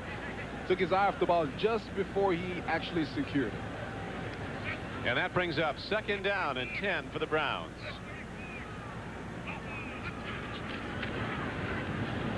Bardell, 240 pounds with a burst to the outside, but there could be a holding call as there's a penalty marker down at the line of scrimmage. And a holding call is signaled by referee Gary Lane. You know, when Tommy takes the handoff, you can tell he's going to bounce it out. This guy, he's almost too big to be able to bounce it out that well, but he does it a lot. Holding, 88, 10-yard penalty. Repeat, 2nd down. Now watch Kitchen on the right-hand side of your screen. He's got the most important block when a player's trying to bounce out. You see him grab and hang on, and that's the super call by the referees. Kitchen's got the big block when a player's going to run wide. He's got the one that seals the corner. And that makes it 2nd and 20. Let's watch Metcalf, a player the Patriot coaches talk about putting unbelievable pressure on the defense over the middle of the field. Here is Metcalf getting the ball. Showing a lot of heart, taking on big people with a head-on charge. He didn't get much, though, and it brings up 3rd down and long. Third down and about 15. That's a tough play to run down against that double zone that I've been talking about much of this game, that the Patriots so love to run, because in that particular zone you have people who are assigned to stand in the flats. So that's the reason they come so quickly and converge here, is that there are people standing there already. There you see the rest of the team coming in to join in on the tackle. Rico Smith comes to the near side. 2 wide receivers set to the left. On 3rd down and 15 for Cleveland.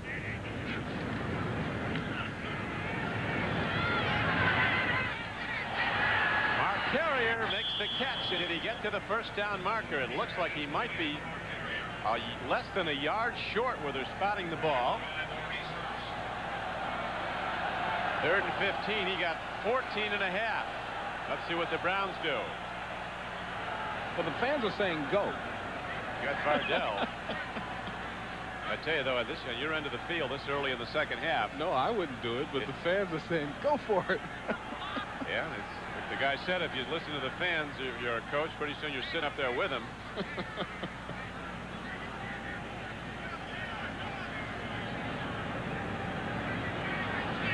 Belichick unhappy with the mark, apparently. Now, this is very close. I mean, it's a great effort by Carrier. You see Maurice Hurst. Mo Hurst is assigned to stand in that flat in the double zone like I was talking about a few minutes ago. And that's the reason he came up so quickly.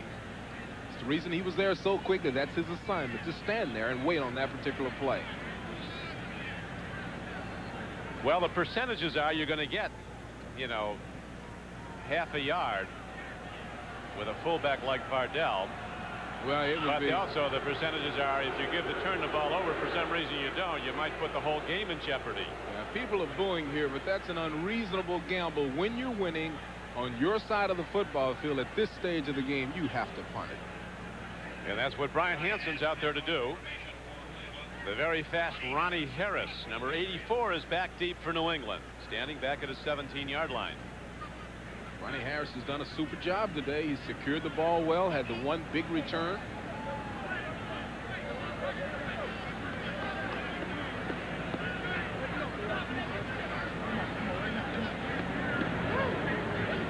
Hanson standing back at his 25-yard line. The Browns, they might run you running some. They got a weird-looking formation out there. A lot of guys looking back like they might. I don't know if they're going to snap it to the up back. No, they're going to punt it. And it's well hit downfield. for the sideline, and Ronnie Harris darts out of bounds at the 23-yard line. 48-yard punt and a 9-yard return. Boy, that's a dangerous job returning punts. It's very difficult for that first guy to tackle you because he's running out of control. So Harris easily got away from Horde and just picked up a quick 9. You were a punt returner, weren't you? Oh, my goodness. Don't bring that up. I have the worst average in the history of the league for the number of punts that I return. How many did you return? Oh, a bunch. I mean, 50, 60 returns, and I was horrible at it. But Bledsoe's... you must have done something right. They kept using you. Well, I didn't drop the ball. As I try to quickly get you off the subject, Bledsoe is the quarterback. Yeah, that's rule number 1. Catch it. Can't go very far without it. Leonard Russell runs the ball on first down to the 26-yard line. Tackled by Pepper Johnson and defensive end Anthony Pleasant. Browns have tremendous force in their interior defensive line, and Jerry Ball at 315 pounds or more, and Michael Dean Perry, 92, who just agreed to a handsome new contract, over $9 million over the next 3 years.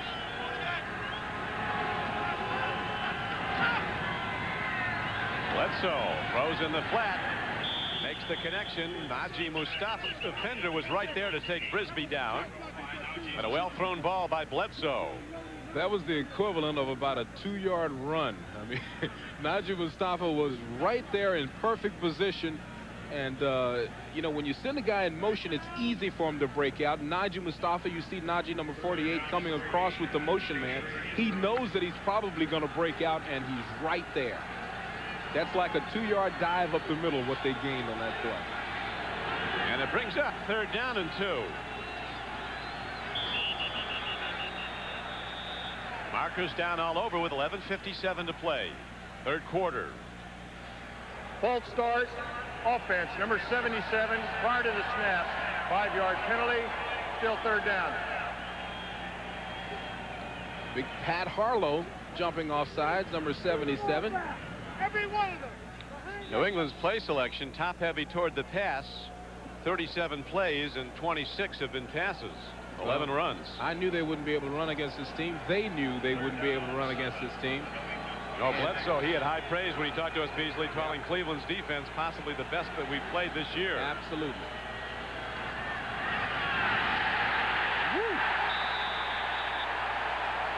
Robert Burnett, a lightning-quick defensive end, beats the block and gets a clean shot on a multi-million-dollar quarterback who bounces up.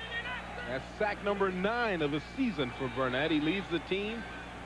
And, boy, that's just, it's like a wave. It's like playing in the ocean. A wave just came over Drew Bledsoe that time.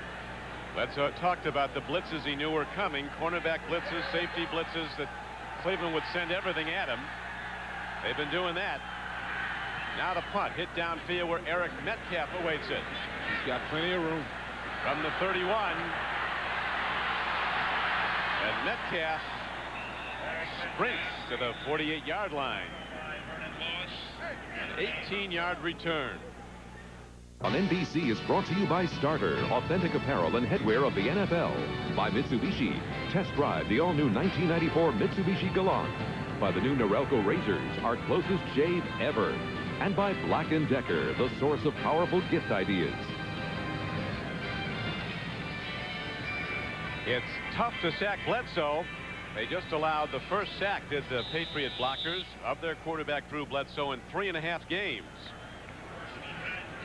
Rob Burnett, number 90, was the man who got him. His 9th sack of the year. Now, after the 18-yard punt return by Eric Metcalf, the Browns start in good field position from their 47. Big play by the defense. Vardell tries to go wide, and the super quick nose tackle, Tim Goad, runs him down. Certainly everything that Belichick of the Browns expected. He said as a nose tackle, he's the best nose against the run in the league. And, man, let me tell you something. What he did that time was they pulled both offensive linemen very quickly, and look at Goad, how he runs behind the two pulling linemen and makes the play. That's quickness. And that's the one advantage he has, being small. He's very quick.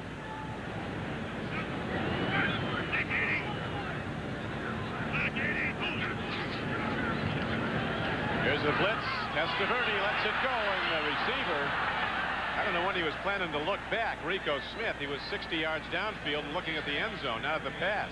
Well, Vinny had to throw it too soon because of Tim Gold again. I mean, it's very rare that we talk about a nose guard having such an impact. Gold has had a super game today. He was in there so quickly that Vinny didn't have time to step and throw. He just had to get rid of it. It's hard for a nose guard to make a star of himself. Usually he's a support guy. He has been terrific, Tim Goad. Browns holding to a 4-point lead, 14-10. Now they come with a blitz. The Patriots are set to blitz. Here it comes. Testaverde with a problem. He just releases the ball and does well to throw an incomplete pass. On 3rd down and 14, and that brings up a punting down for Cleveland as Al Groh, defensive coordinator for the Patriots, starts to change up on Testaverde with a lot of different looks on the rush. Well, he caught him and surprised him the last 2 plays, and that's for defense. You know, those are things that they look at. They work 16, 17 hours a day, do the coaches, and they find little things in the blocking pattern, and Al Groh takes good advantage of it that time. Parcells was telling us that this is the 3rd time he's hired Al Groh. He must like it. Yeah, that's right. Ronnie Harris, sure-handed and daring as he dodges a bullet and gets ahead for a 10-yard return. 1986 was a Super Bowl year for the New York Giants. That was the year they rolled through the playoffs and crushed the Denver Broncos. Super Bowl. Bill Parcells was the head coach, and Bill Belichick was his linebacker coach that year. There they are with Lawrence Taylor, with the big guy. And Yep. there they are now, across the field from one another. There's got to be some emotion involved in that. They tried to play it down, but I'm telling you, if I'm pupil, I want to beat teacher. If I'm teacher, I want to beat pupil. Bledsoe throws downfield. Oh, going up high for the ball and almost coming down with it was Ben Coates. The safeties, Eric Turner and Stevan Moore, were right there to hit him. Just a bit high. The throw was a little bit off target. Now, this is Cleveland's version of the double zone. The 2 safeties have the middle of the field, so as I told you earlier, you go straight down the middle. You see the 2 safeties crossing each other as they come in and make the play. It's a great defense against the run, and it's an exciting defense when you have to defend it as far as the pass is concerned. Good play by Turner and Stevan Moore. You don't want to be stretched out like that with Turner around. He will take you out. Now a throw downfield to Vincent Brisby. And it's going to go, apparently, for a 17-yard gain on a Patriot first down. Vincent Brisby has made some catches today. Now, he's had a couple of games, like the Cincinnati game, where he's dropped a few. But look at this. Uh-oh, questionable. He's out of bounds. He's out of bounds. The hill is kicking up chalk. What's my man looking at? Look at this. There's one in. There's nothing but chalk there, baby. Boy, they got away with 2. Downfield throw. Great second look. Our producer today for NBC Sports is John McGinnis. Our director, John McDonough. Executive producer, Tommy Roy.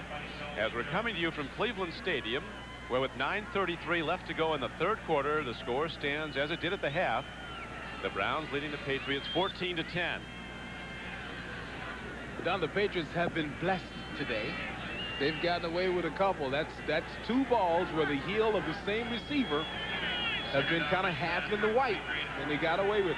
And there's the one to Carrier on a touchdown drive that appeared to be a bit borderline that went for the Browns, so maybe it's evened off a bit. Another throw, this one to Ray Crittenden. 8-yard gain, and now it's back to New York and to Jim Lampley. Jim? All right, Don, you tell John McGinnis and John McDonough and Tommy Roy there are more fireworks in Miami, where Mitchell throws to Keith Jackson early in the 2nd half. Nate Odoms picks up the loose ball. NFL co-leader in interceptions with 8. Odoms here takes the fumble 25 yards. Buffalo extends the lead to 33-20. Back to Don Criqui. Thank you, Jim. Big-time shootout at Joe Robbie, where the Bills have won their last 3 times they've played there and 7 of the last 8 times they've played there. Here's a throw. Backpedaling Bledsoe releases the ball. Brown linemen are protesting something, maybe that they didn't get to him and they thought they had him. There's going to be a hold. Jerry Paul at Michael Dean Perry. Oh, got him offside. Uh-oh. Oh, that wasn't what he was looking for. No, that's not what Michael Dean wanted there. Offside defense, number 92, 5-yard penalty, first down. Look at 92. Oh, there's a flinch. There's a head over the ball. Does he get back? I don't think so. Well, they've got some big-time defensive linemen, the Cleveland Browns. These guys powerhouses. Yeah, and I know Belichick, he'd love to play the 3-4, but when you've got D linemen, you run the 4 line. Leonard Russell takes a big strike from Eric Turner coming up.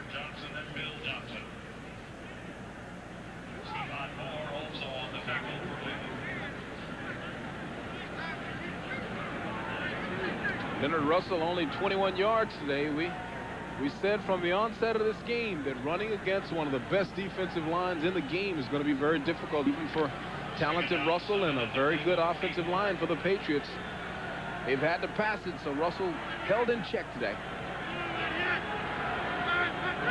2nd and 7. Bledsoe buys time with the fake, releases the ball. Kevin Turner drops it at the 21-yard line. Najee Mustafa putting the pressure on, but Turner was open and the ball was there. Najee might have gotten a finger on that thing. That was so close for Kevin Turner, and Kevin Turner has superior hands. Look at Najee trying to get back in that zone. He did not touch it. He didn't touch it, just distracted Turner just enough. Kevin's got great hands. He caught the touchdown pass earlier for New England on that 4th down play. 1 minute and 9 seconds before halftime. 3rd down. Bledsoe throws. He's got a man. And they'll wave it up. Now they're going to rule he's down. Uh-oh. Man, this is a tough call. For the Patriots, they like it, but the Browns, well, they ruled that he hit the ground. He had the ball, and it was a 1st down catch where they're spotting it. Johnson and Mike Johnson combined to make the tackle. Let's get this sorted out here. We'll watch it again.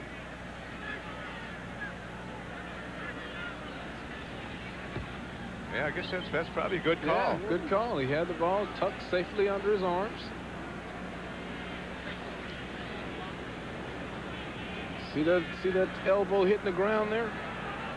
Didn't come out until the elbow hit. But where they mark it, then it's an inch short of a 1st down.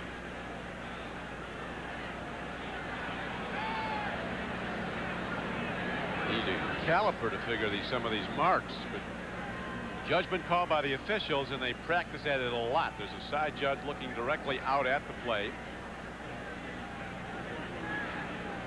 and a line judge. And now a dilemma for the Patriots. A 4th down and 1-inch play coming up. There's no dilemma for Bill Parcells. He's on their side of the ball. He's trailing. He always goes. He almost always goes. Yeah, he's a 4th down guy. Oh, you better believe it. No dilemma here.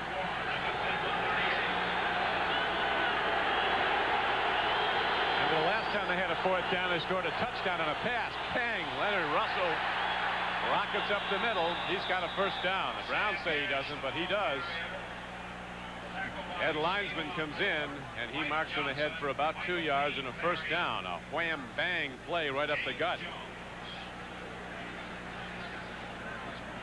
Coach Parcells exercised it out here. I read his lips, but I can't tell you what he said. You don't want to hear it. Power blocking straight ahead. A very quick play, quick execution. Sam Gash getting the 1st down. And like I said, Don, I read his lips, so at any point that you want me to repeat it. Okay. There is a crazy game going on at Joe Robbie Stadium. Buffalo's now leading 40-20 early in the 3rd quarter. Amazing the success the Bills, if they hold on, will win 4 straight at Miami and 8 of their last 9 down there.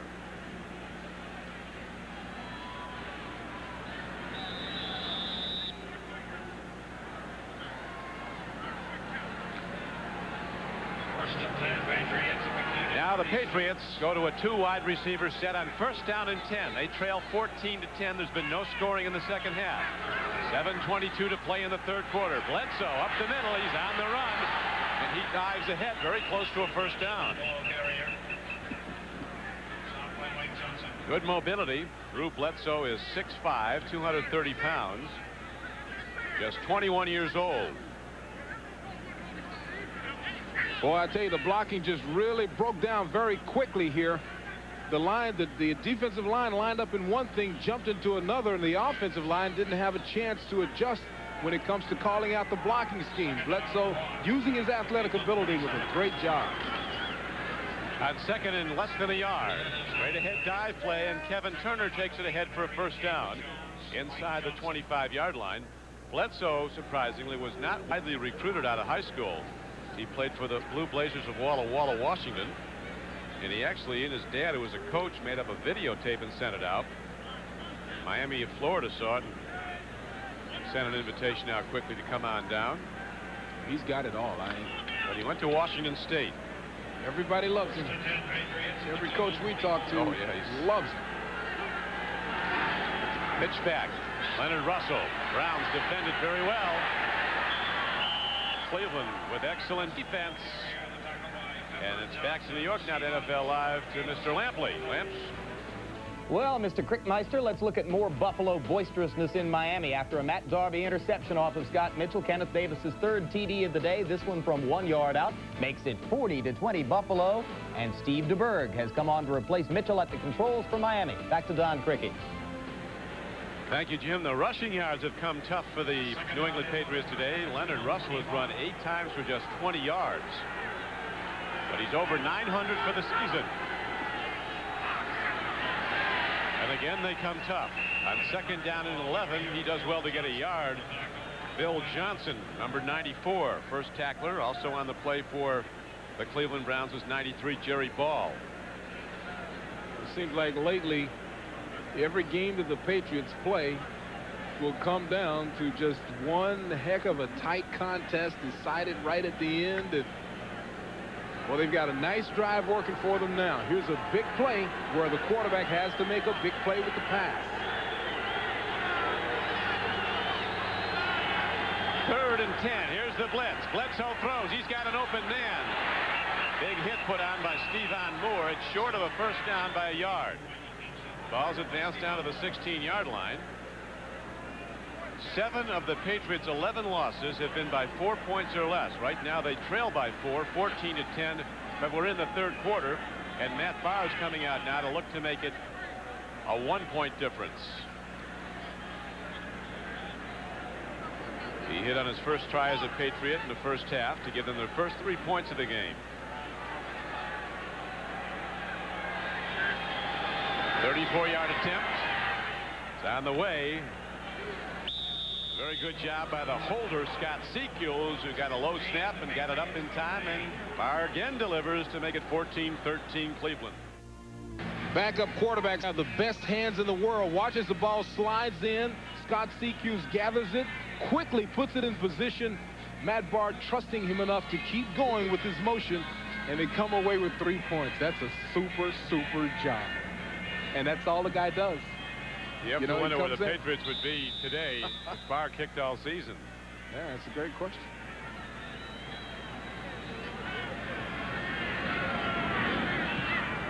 He hits a kickoff downfield. Metcalf, kind of a knuckleball, picks it up. 10, 15, 20 into the 21-yard line. 19-yard return by Eric Metcalf.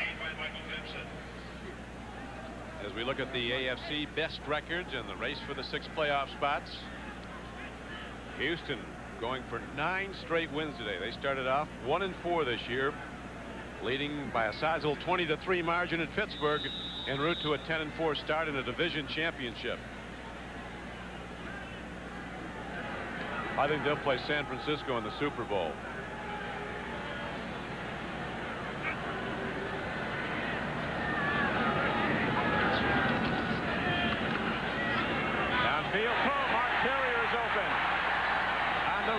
Out to the 42-yard line. Perfectly thrown ball, 21-yard gains. People in Tampa, Florida are saying, who is this guy, Vinny Testaverde? It's a simple little pattern, a little seam route. Mark Carrier, who knows Vinny so well, slides underneath it for a super catch. But Vinny is beautiful today. Really is.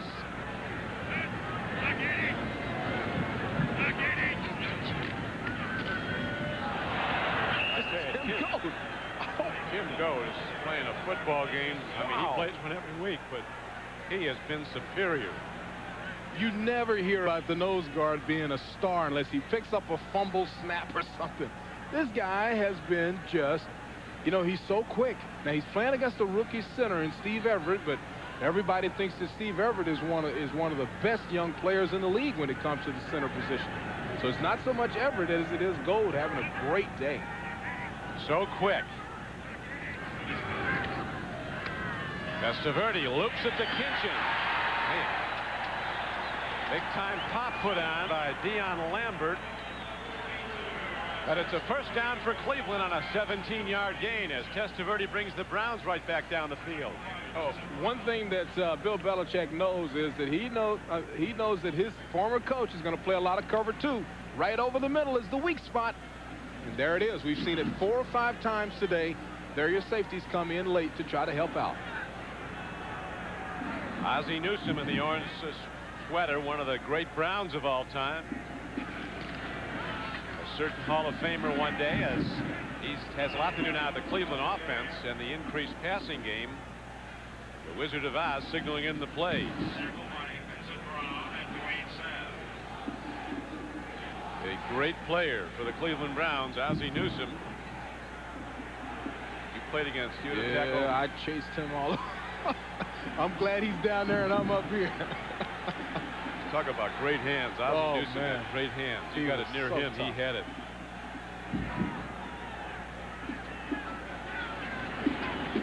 Testaverde on second down. Puts a perfect lead to Vardell. Collision. Free ball. Patriots have it. Picked up by Todd Collins. It looked like a big gain or a first down for Cleveland. But a major collision freed the ball, and Todd Collins, who is getting better all the time, picked it up, but it was Andre Tippett who forced the fumble. Third fumble of the year for Vardell. Smith was the man, Beasley, who frees this ball up. Number 22 coming into your screen, coming full speed. Watch him put his shoulder right on the football. That's absolute aggressive, perfectly placed body position.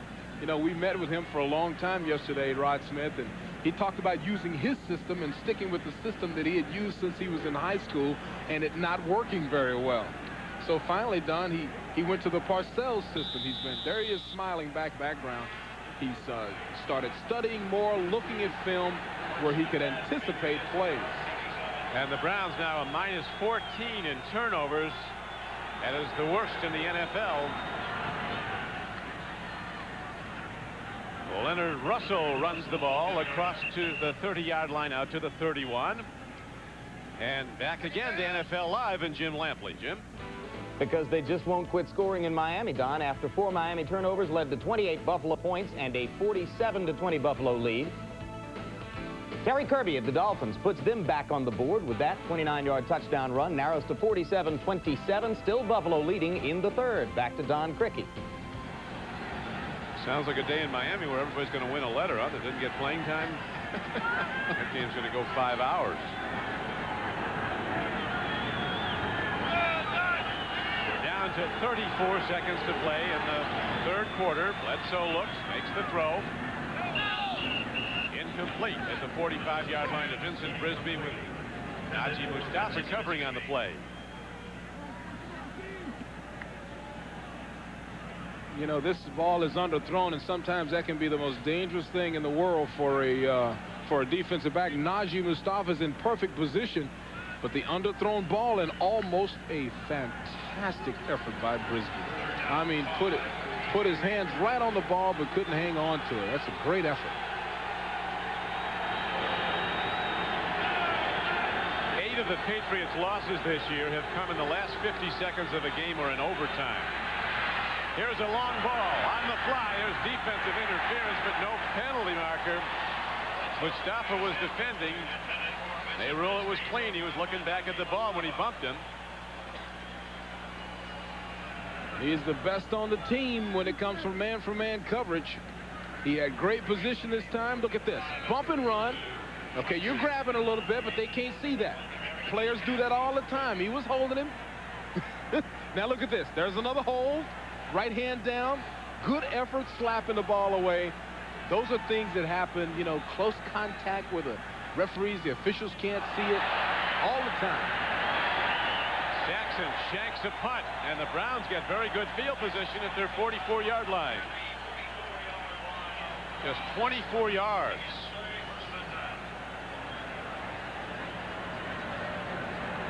So the Browns holding to a 1-point lead, having failed to score so far in the third quarter. Just 16 seconds left to play and get the ball back to start their drive at their 44-yard line.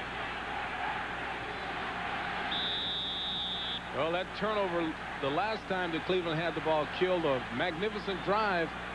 That -14, that's what kills you. That's why they are in the position they're in, with the very faint hope for a playoff position. Can't turn the ball over. Nope, only one turnover in the game. That by the Cleveland Browns on their last possession when Bardell fumbled. Testaverde running out of time, lofts the ball downfield. Maurice Hurst recovers and slaps the ball down. Testaverde today has passed for 258 yards. On target to go over 300. He had over 300 yards passing last week at Houston. Now watch the possum play that Mark Carrier does at the end of this. He knows that Mo Hurst is looking at him. He's not looking at the ball. So look at him. Keeps his hand down. Then in the last second tries to run back in. But Mo's still in great position for the slap down. This could be the final play of the third quarter. 9 seconds to play in it. Second down and 10 Cleveland. Browns holding to a 14-13 lead. Metcalf diving back at the ball, makes the catch at the 49-yard line. And that will conclude 3 quarters of play. We'll be back after these messages from your local station. At cold Cleveland Stadium. An overcast December day. Lights are on. The Browns are holding to a 1-point lead. Third down arises for them now. Third down and 5 from the Cleveland 49-yard line. New England digs in. Backpedaling is Testaverde. Here comes the rush. There's the throw, and Carrier almost broke at the distance. A saving tackle by Maurice Hurst, who dove and got him ankle high, but it's still a 12-yard gain and a first down on a quick slant. Blitzed by the Patriots and picked up very quickly by the superstar today, Vinny Testaverde. Boy, he saw that immediately, and watch how quickly he just lets it fly. Just a little zip, flick of the wrist, perfect spiral. Mark Carrier doesn't have to slow down, doesn't have to reach back, doesn't have to think. Just put his hands up and bring it in.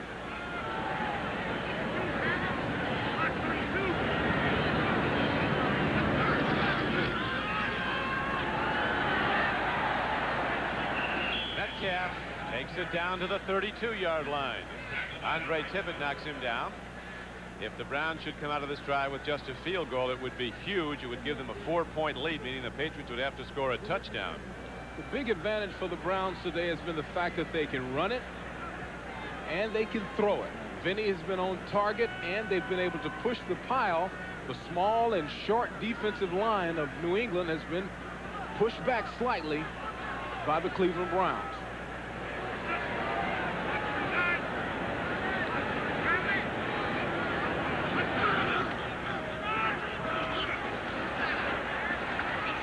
Metcalf on 2nd and 2 weaves his way ahead for a Cleveland first down. He's inside the Patriots 30-yard line. You know, you have to be able to take something away. New England has not been able to take the run completely away. They certainly haven't been able to take the pass away. And Metcalf just runs down the line until he sees an opening and then squirts forward for the first down. That's a balance that is indefensible if they can run it and throw it, Don. He sees that little gap and he shoots into it, as he just did there. Browns have lost 5 of their last 6 games. Patriots have lost 7 of their last 8. Both these teams struggling. But here's a downfield throw, and it's tipped away. A big play by Rod Smith as he went up and tipped it away from an open Mark Carrier. Smith, who's really coming on, a second-round draft choice out of Notre Dame. We asked Coach Parcells which players are really stepping up, and he said that Rod Smith is one of a handful of guys that is really starting to get it. That's the way he put it. He said, get it. And there he almost got the interception, certainly got down the knockdown, and may have saved a touchdown. Super job. Second down and 10. Testaverde looking to throw. No, he goes to the draw to Vardell. And the Patriots shut it down. Todd Collins, 54, makes the stop. They're quick to turn in Cleveland. They'll turn quick. In most stadiums. Ooh, a draw play. That brings up third down and 8. Big play coming up right here for everybody. Big play in a one-point ball game in the fourth quarter right here. Browns field goal kicker Matt Stover has been okay. He's hit 12 of 18. 1 for 4 long distance though. Here's a throw over the middle to Metcalf. They talk about Metcalf in the open field. You talked about him being indefensible. That time he's ahead for an 18-yard gain. First and goal, Cleveland. Metcalf coming from the other side of the field. Look at him. Versus the zone. That's why they let him go. Collins recognized what was happening, but recognized it too late. Good play, good throw, good catch, good run, good everything.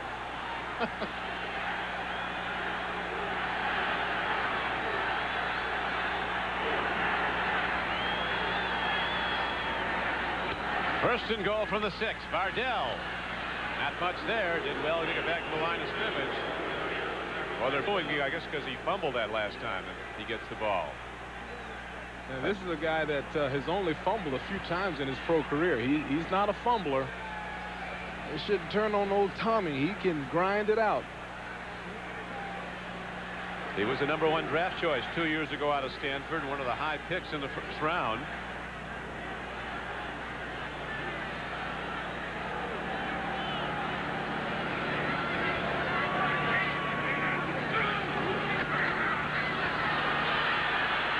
Goes wide. Doesn't get there again. Brings up third and goal from 5 yards out. Tacklers were Dion Lambert, Dwayne Saab, and Andre Tippett. Belichick looking at those cards, trying to find the right play. They've had the wrong play the last 2 times. That's what the fans are upset here about. They want to see a little razzle-dazzle. They want to see a pass into the corner. They want to see something like what New England did when they slipped Kevin Turner out in the end zone from this close to the goal line. Big play now. They could still extend their lead to 4 if they have to kick the field goal. There goes Metcalf in motion. Testaverde takes a look at him. Here comes the rush, and he throws it away. A good play by Testaverde. Got right. with booze, but he saves his team a scoring chance on 4th down. That's what you do. You hit a photographer, you hit a fan in the front row when there's nothing there, and you're in position for an easy little chip shot field goal. Another good play by Vinny. I'm so impressed with Vinny today. Oh, boy. He has been magnificent. Right decisions, good throws, good recognition when it comes to blitzes and defenses. That was a terrific free agent signing by the Browns to get Vinny Testaverde. He's signed through next year. The field goal is hit up and good by Matt Stover, and the Browns lead 17-13. Seats Control, the first electric shaver with a pivoting head that adjusts to every contour of your face. By Citibank Visa, now with your photo and signature on the front for greater security. Not just Visa, Citibank Visa. And by Coors Light, aged ice cold for that pure taste of the Rockies. Reach for the silver bullet, the right beer now. The field goal by Cleveland's Matt Stover has given the Browns a 17-13 lead. Now the ball, as he's ready to kick off, blows off the kicking tee. Wind is kicking up. Flags are straight out. Patriots will have the wind behind them. Wind's blowing toward the lake today. Usually comes off it. Testaverde with the 2 touchdowns and 211 yards passing today. Bledsoe doing a very good job also. The one miscue, the one interception, but Bledsoe learning, on the job training for that young man, and he's really coming on strong here toward the end of the season now that he's got a few games under his belt.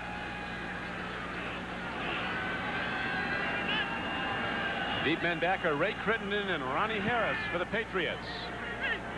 Ball hit to Crittenden at the 10, the 20, and he's out to the 30-yard line. Ray Crittenden returning the kick. So the touchdowns continue around the league, and for more on them, back to Jim Lampley in New York. Well, Don, watch the extracurriculars on this much-needed third-quarter touchdown for Pittsburgh. Finally gets them on the board with the TD. Eric Green goes 36 yards. He wants to talk to Chris Dishman on the way in. Dishman comes up and hits him from behind. Green says, hey, if you want to be starting something, you've got to be starting something. 23-10 Houston. Pittsburgh replaces an injured O'Donnell with Mike Tomczak. Back to Don Criqui. Interesting development there, Jim. O'Donnell going down. The Browns, Pittsburgh can't stand prosperity. After their best games, they shut out Buffalo 23-0 and got blasted the next 2 weeks by a combined score of 69-13 by Denver and Kansas City. It's big Clay Matthews owns a Pontiac dealership here in the area, so if he decides not to play again, he'll be selling some cars. Yeah, he just had an ad for his automobile dealership up. Sales and service by Clay himself. Look at that tune-up. From Southern California. He was the 8th player picked in the draft when he came out. He says enthusiasm. If he had to single out one thing that's kept him in the league so long, he just loves to play. There's a replacement. Najee Mustafa is out, and number 39, Randy Hilliard, is in the game now for him. Mustafa is being looked at. Looks like they're retaping his ankle. A little more support. The ground is very loose out there. So Hilliard getting the call in place of the Browns' best man-for-man player, Najee Mustafa. He looks a little nervous. Yeah. Well, he has reason to be, because he'll go right after him right away. They always do. They always do. All right, Randy, let's go. 6th-round pick. They're sending Vincent Brisby over there across from him.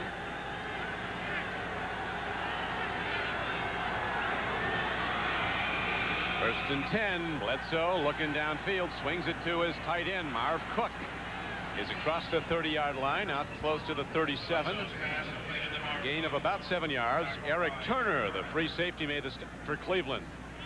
Marv Cook, a very interesting study. He has been to the Pro Bowl a couple of times, led the league in receptions for a tight end a couple of times, and then along comes Ben Coates, and he has to share a job because they have 2 super receiving tight ends. Look at that, 50-plus receptions in 3 straight years.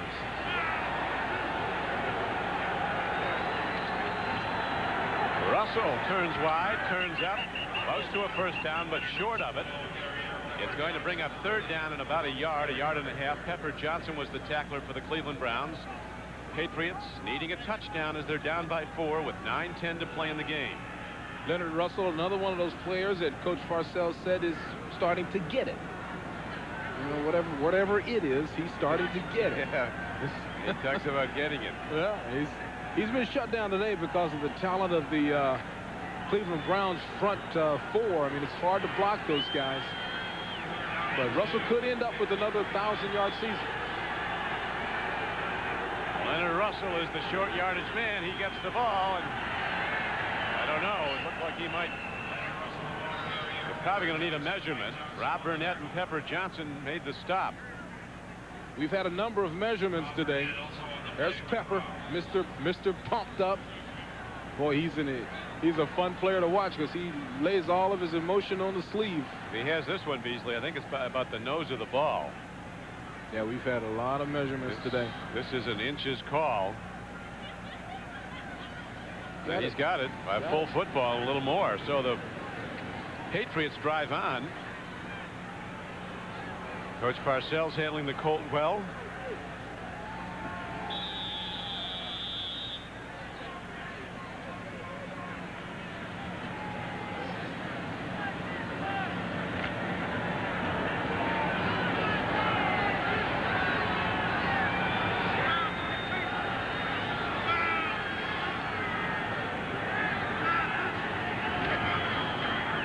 Bledsoe, long ball, too much on it.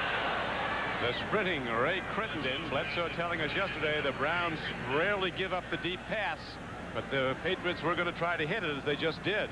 Well, you called it, Don. They went against the new guy, Randy Hilliard, who checked in for Najee Mustafa, and it's one of those double routes. This would be a great look at it. Watch the receiver lean in, stutter, and then try to go deep, and Ray Crittenden is the fastest man on this football team, just that the young quarterback couldn't put it there. They had to play. And Randy goes out now, and Najee Mustafa is back in the football game. Bledsoe on second down stands in against a blitz. Big throw and an equally big hit, incomplete. Stephon Moore lays him out. Stephon Moore laid out the receiver and the cornerback. He knocked his own man out through another person. That was a big hit. Wow. Listen to this. Oh!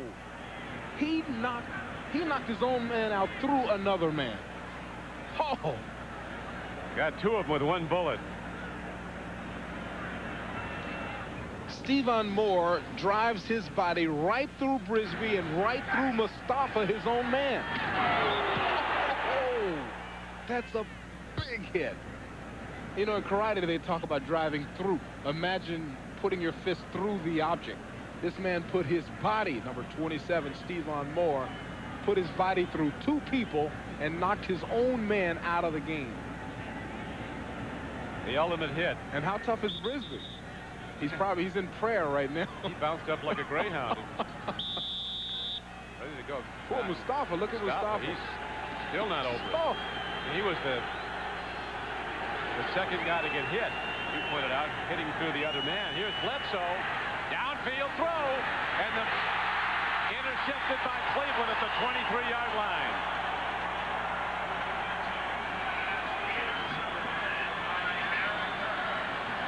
Eric Turner, the free safety, comes up with the ball. They've got safeties in Cleveland, folks. One guy knocks people out, the other guy goes and gets the ball. That's back-to-back big plays by safeties.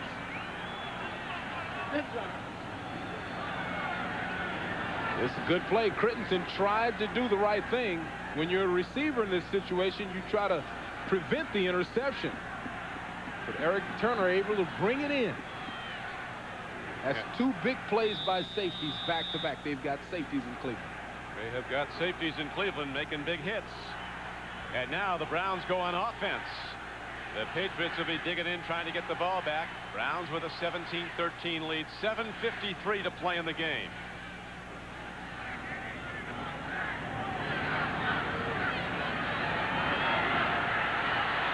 Testaverde swings it out. He's got Metcalf. The amazing Eric Metcalf. Catch him if you can. Now you see him, now you don't. All of a sudden, he's ahead for a 37-yard gain. What do you say about this play? Vinny surveyed the world. He read a novel back there. And then the touch pass over to Metcalf was unbelievable. And then just watch this. This requires no description. Huh? Is that beautiful or what? It was a thing of beauty, no question.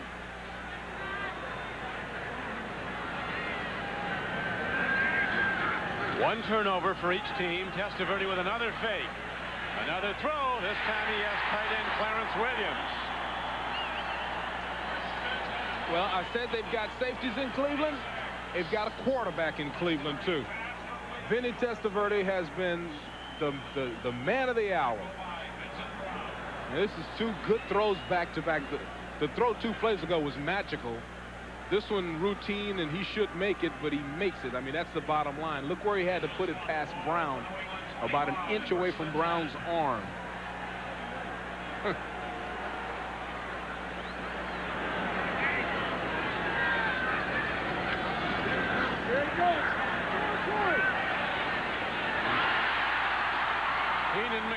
He's been in the end zone twice. This time he's ahead for a Browns first down to the 13-yard line.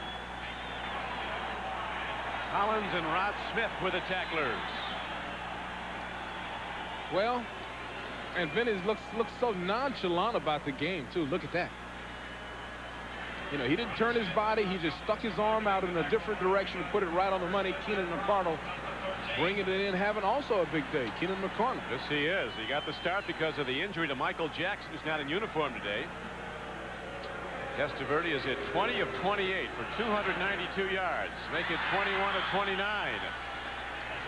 For almost 300 yards, just under 300 is Testaverde. He's thrown for 2 touchdowns and no interceptions. That one was to Metcalf. And look how cool he looks. I mean, this is not the guy that we saw in Tampa. We're all cool today. It's pretty brisk, huh? Metcalf, 176 all-purpose yards here, Beasley. Padding his NFL best leading stat in that category. It's in the genes. His dad, Terry Metcalf, was 2 times an NFL all-purpose yardage leader. Bardell. Penalty marker. The Browns will be called for holding.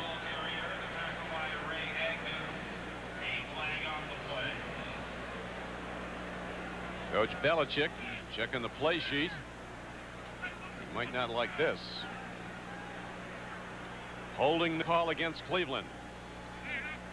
5:12 to play in the game. Browns by 4, 17-13. Offense, number 72. 5-yard, 10-yard penalty. Repeat, second down. Bob Dahl left the right guard. And Bob doesn't like that call. They never do. It doesn't help. No, it doesn't help.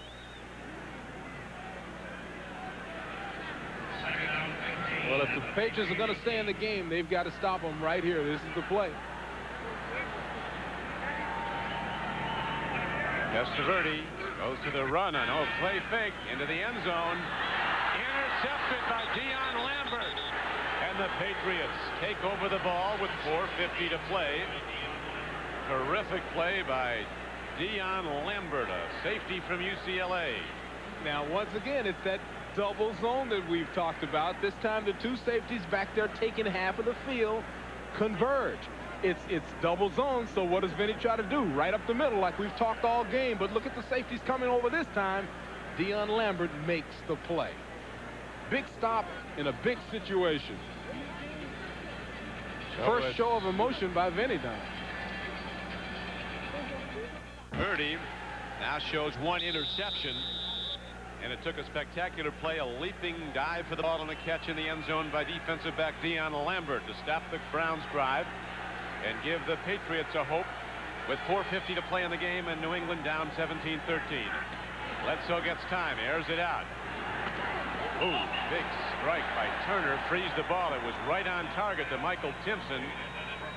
But Eric Turner, a knockout tackler, knocks the ball away. Don, once again, they have safeties in Cleveland. This is a beautiful break on the ball. Look at that.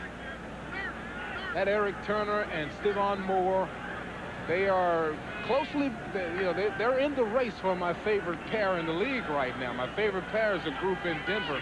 Yeah, we are. Atwater and Smith, but boy, these guys can hit and can play the ball.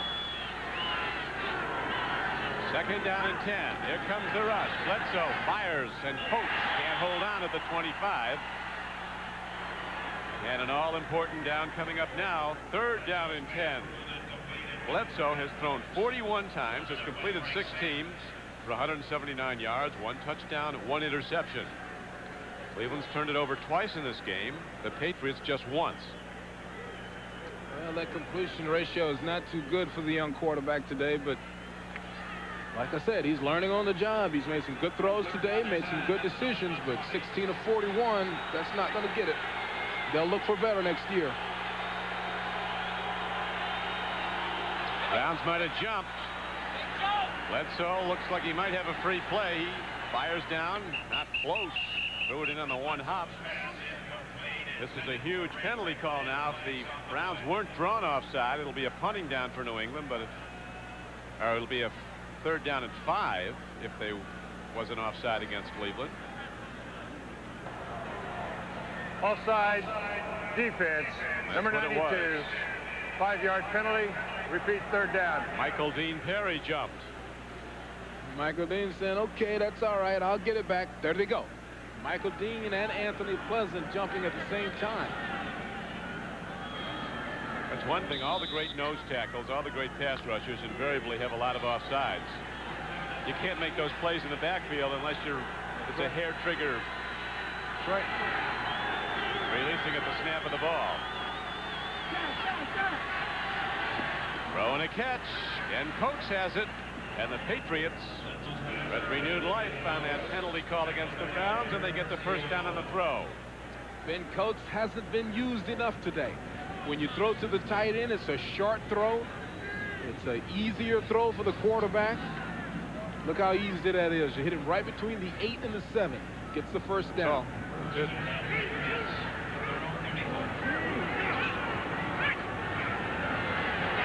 Penalty markers go down as Bledsoe is manhandled by Rob Burnett.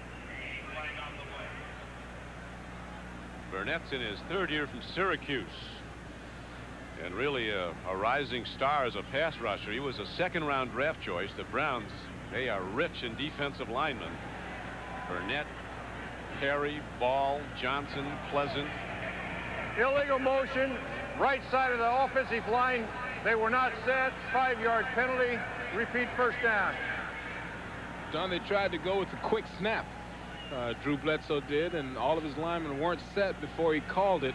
It's a good idea because, you know, the defense tries to give you pre-snap reads and pre-snap looks.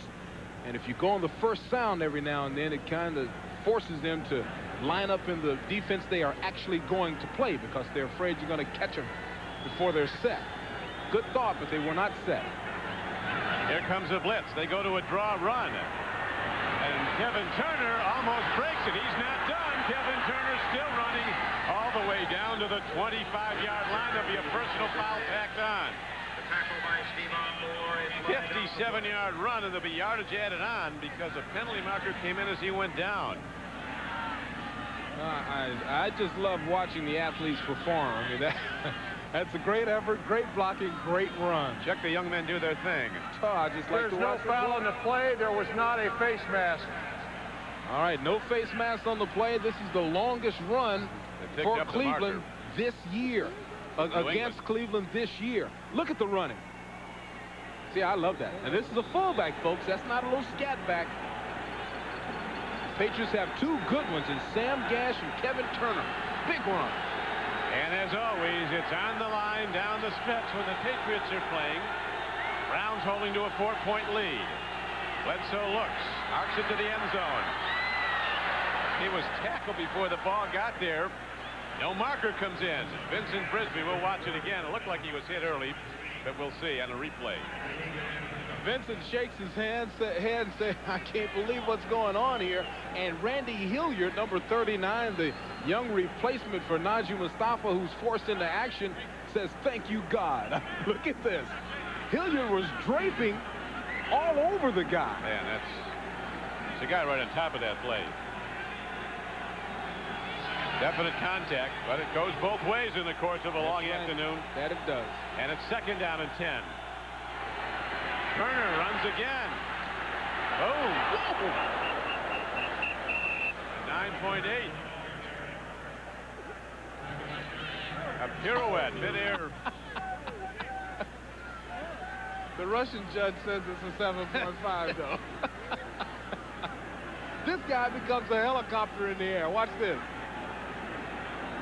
Oh, man. Talk about back realignment and sore knees and lower back and necks.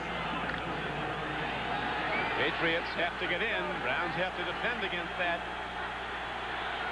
Field goal gets him close. They need a touchdown to take the lead. Here's the throw. Open man, Kevin Turner. He's got a first down for the Patriots at the 10-yard line of Cleveland. Pepper Johnson hit him. This Patriot team is absolutely unbelievable. Week after week. I'll tell you one thing. They're a long way from a Super Bowl team. They'd probably play a Super Bowl closer than some of the teams that would get there from the AFC. We'd see they're in every game. In every game. They are one little tweak, one little adjustment away. During the offseason with a little free agent money, that man right there could put together a football team. Eighth play of the drive coming up. The big play, the 57-yard run by Kevin Turner. Against an all-out pass rush, they ran the draw play. Now there's a penalty marker down, or there is a timeout called on the field. Christmas Day, a full plate for you on NBC starting at 2 o'clock Eastern Time, following NBA Showtime. Hakeem Olajuwon and the Houston Rockets off to a 21-1 start, go against Sir Charles Barkley and the Phoenix Suns. And then it's out to Candlestick Park in San Francisco as the Houston Oilers, en route to their 9th consecutive win of the season in the AFC Central Division Championship, go against a team that many feel is going to be in the Super Bowl. This could be a Super Bowl preview. The Oilers against the 49ers. Finally, it's back to the NBA. Shaquille O'Neal and the Orlando Magic go against Scottie Pippen and the Chicago Bulls. That's at 8:30. Right now, 2:23 shows on the clock at Cleveland Stadium. A cold, overcast day. Patriots working with a gusting wind at their back. Browns digging in, trying to keep the Patriots out.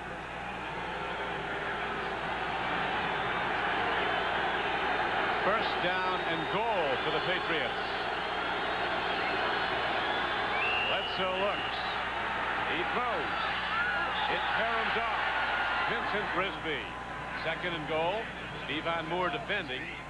Had almost too much pop on his fastball there. Well, he had the zipper to get it in that corner, and then once again, Stephon Moore is defending, and Kevin Turner will flash underneath at the last second. There's Turner's hand. Good There's Stephon Moore's hand. They've got safeties in Cleveland. Yeah, that was well defended, but almost a touchdown strike. 2:17 to play. Bledsoe did what he had to do. He had to put some juice on it.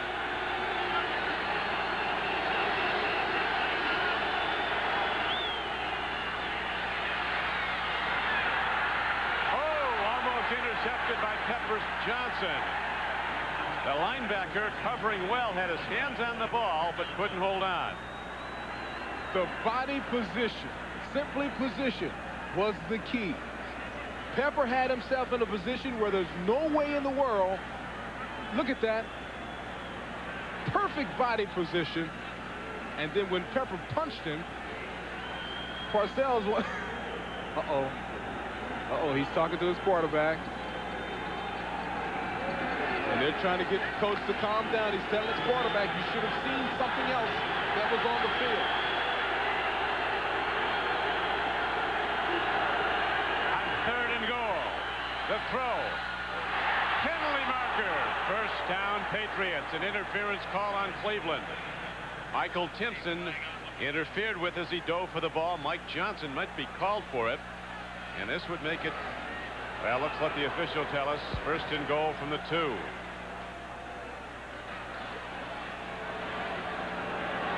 Referee Gary Lane now says, holding defense. Number 59, half the distance to the goal line. So it's half the distance on a down. Michael Timpson this time will come in motion, turn underneath, and then watch as the defender, Brown, will grab him. The idea was to get him underneath, and Brown grabs him, wraps him up before the ball gets there. Well-conceived play, because normally when the receiver goes through traffic like that, he ends up picking the defender off of him and coming clear for the touchdown. Penalties, as you know, Beasley, have been a problem for Cleveland. They've been penalized 9 times for 77 yards today. Man alive, Leonard Russell says, you won't stop me, and in he goes with the go-ahead touchdown with 2:02 to play. But this is a long way from over. The Browns could conceivably win it with a field goal. Or they could tie it with a field goal and send it to overtime if the Patriots hit the extra point. Right now, the Patriots are up by 2. Leonard Russell took this. I'm telling you that they, look at this, there are 3 people. 4 people. There's nothing but black jerseys draped on Leonard Russell's body, and he took it. Oh, man.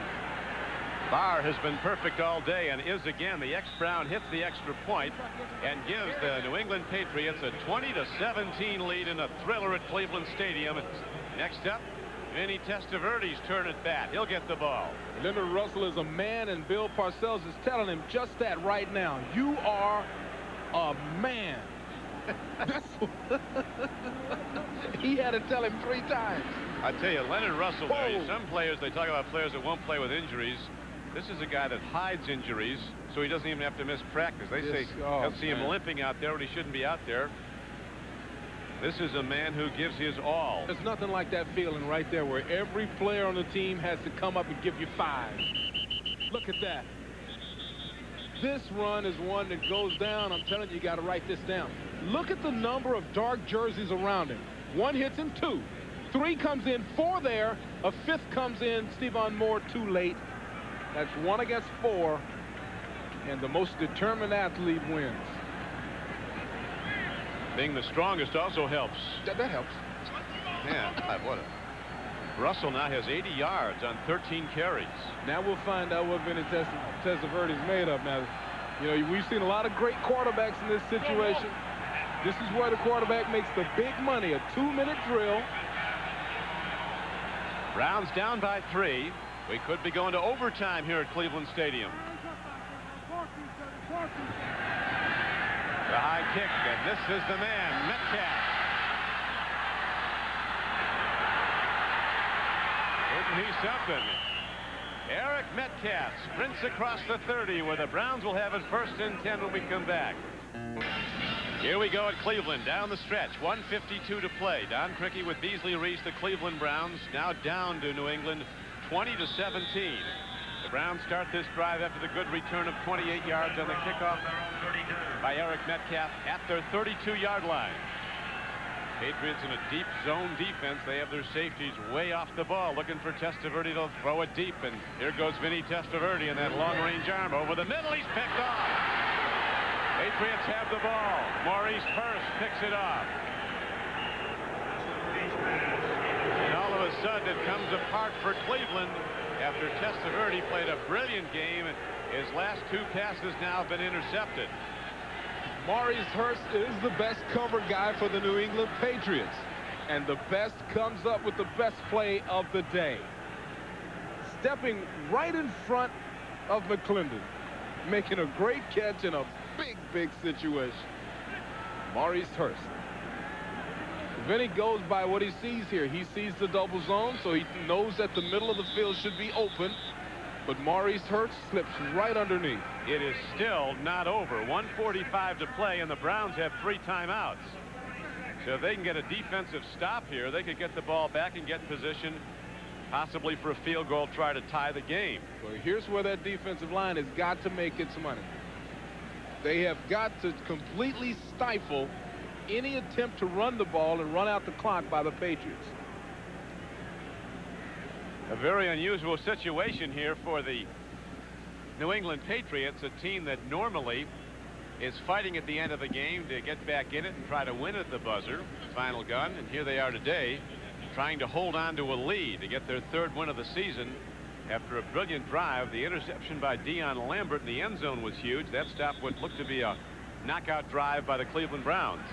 And this is showtime for New England. This is a part of the learning process for a young football team. I mean, they've got 32 guys that won on this team last year. 9 guys they've added since September 1st. They've got to learn how to hold a lead, and this is a part of it.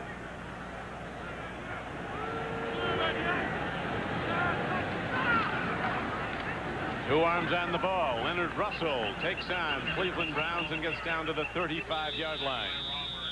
And the Browns quickly call a timeout with 1:37 to play.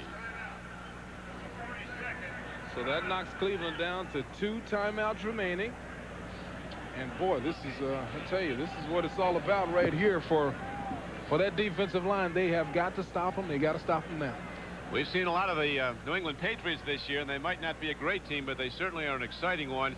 Every week you get this. Every week. This is one of a few teams in this league that you don't want to play because you look at the record. They're having a bad record. You should want them. I don't think so. Not the Patriots.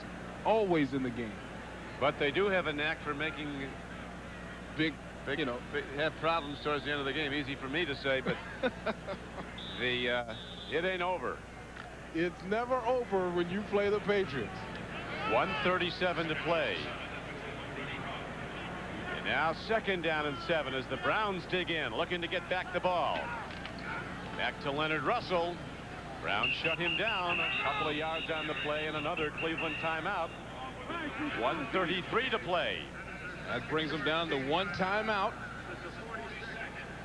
So usually, excuse me, Don, in this situation, the defense starts grabbing and pulling at the arms of the running back. So wisely, Leonard Russell covering up with both hands from start to finish, not taking any chance at putting his team in a bad situation by fumbling. Stop the madness at Joe Robbie Stadium. Almost a full quarter to play, and it's 47-34 Buffalo. Belichick and Parcells. Bill Parcells hired Bill Belichick. 8 years they were together with the Giants, helping engineer 2 Super Bowl victories over a 5-year span. Now on opposite sides of the field, trying to build their respective teams into Super Bowl contenders. The Browns had command early and looked to be a team that was going to pull away, and then the Patriots eased their way back into the game. The Browns have 5 defensive linemen in the game. Everybody there to stop the run, and they're passing.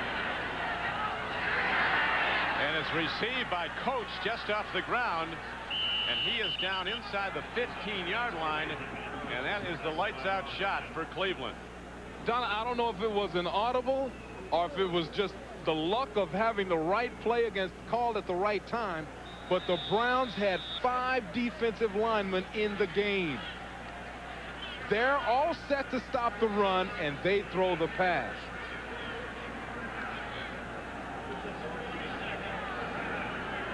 I tell you what, that's a big-time play, and you talk about outsmarting somebody.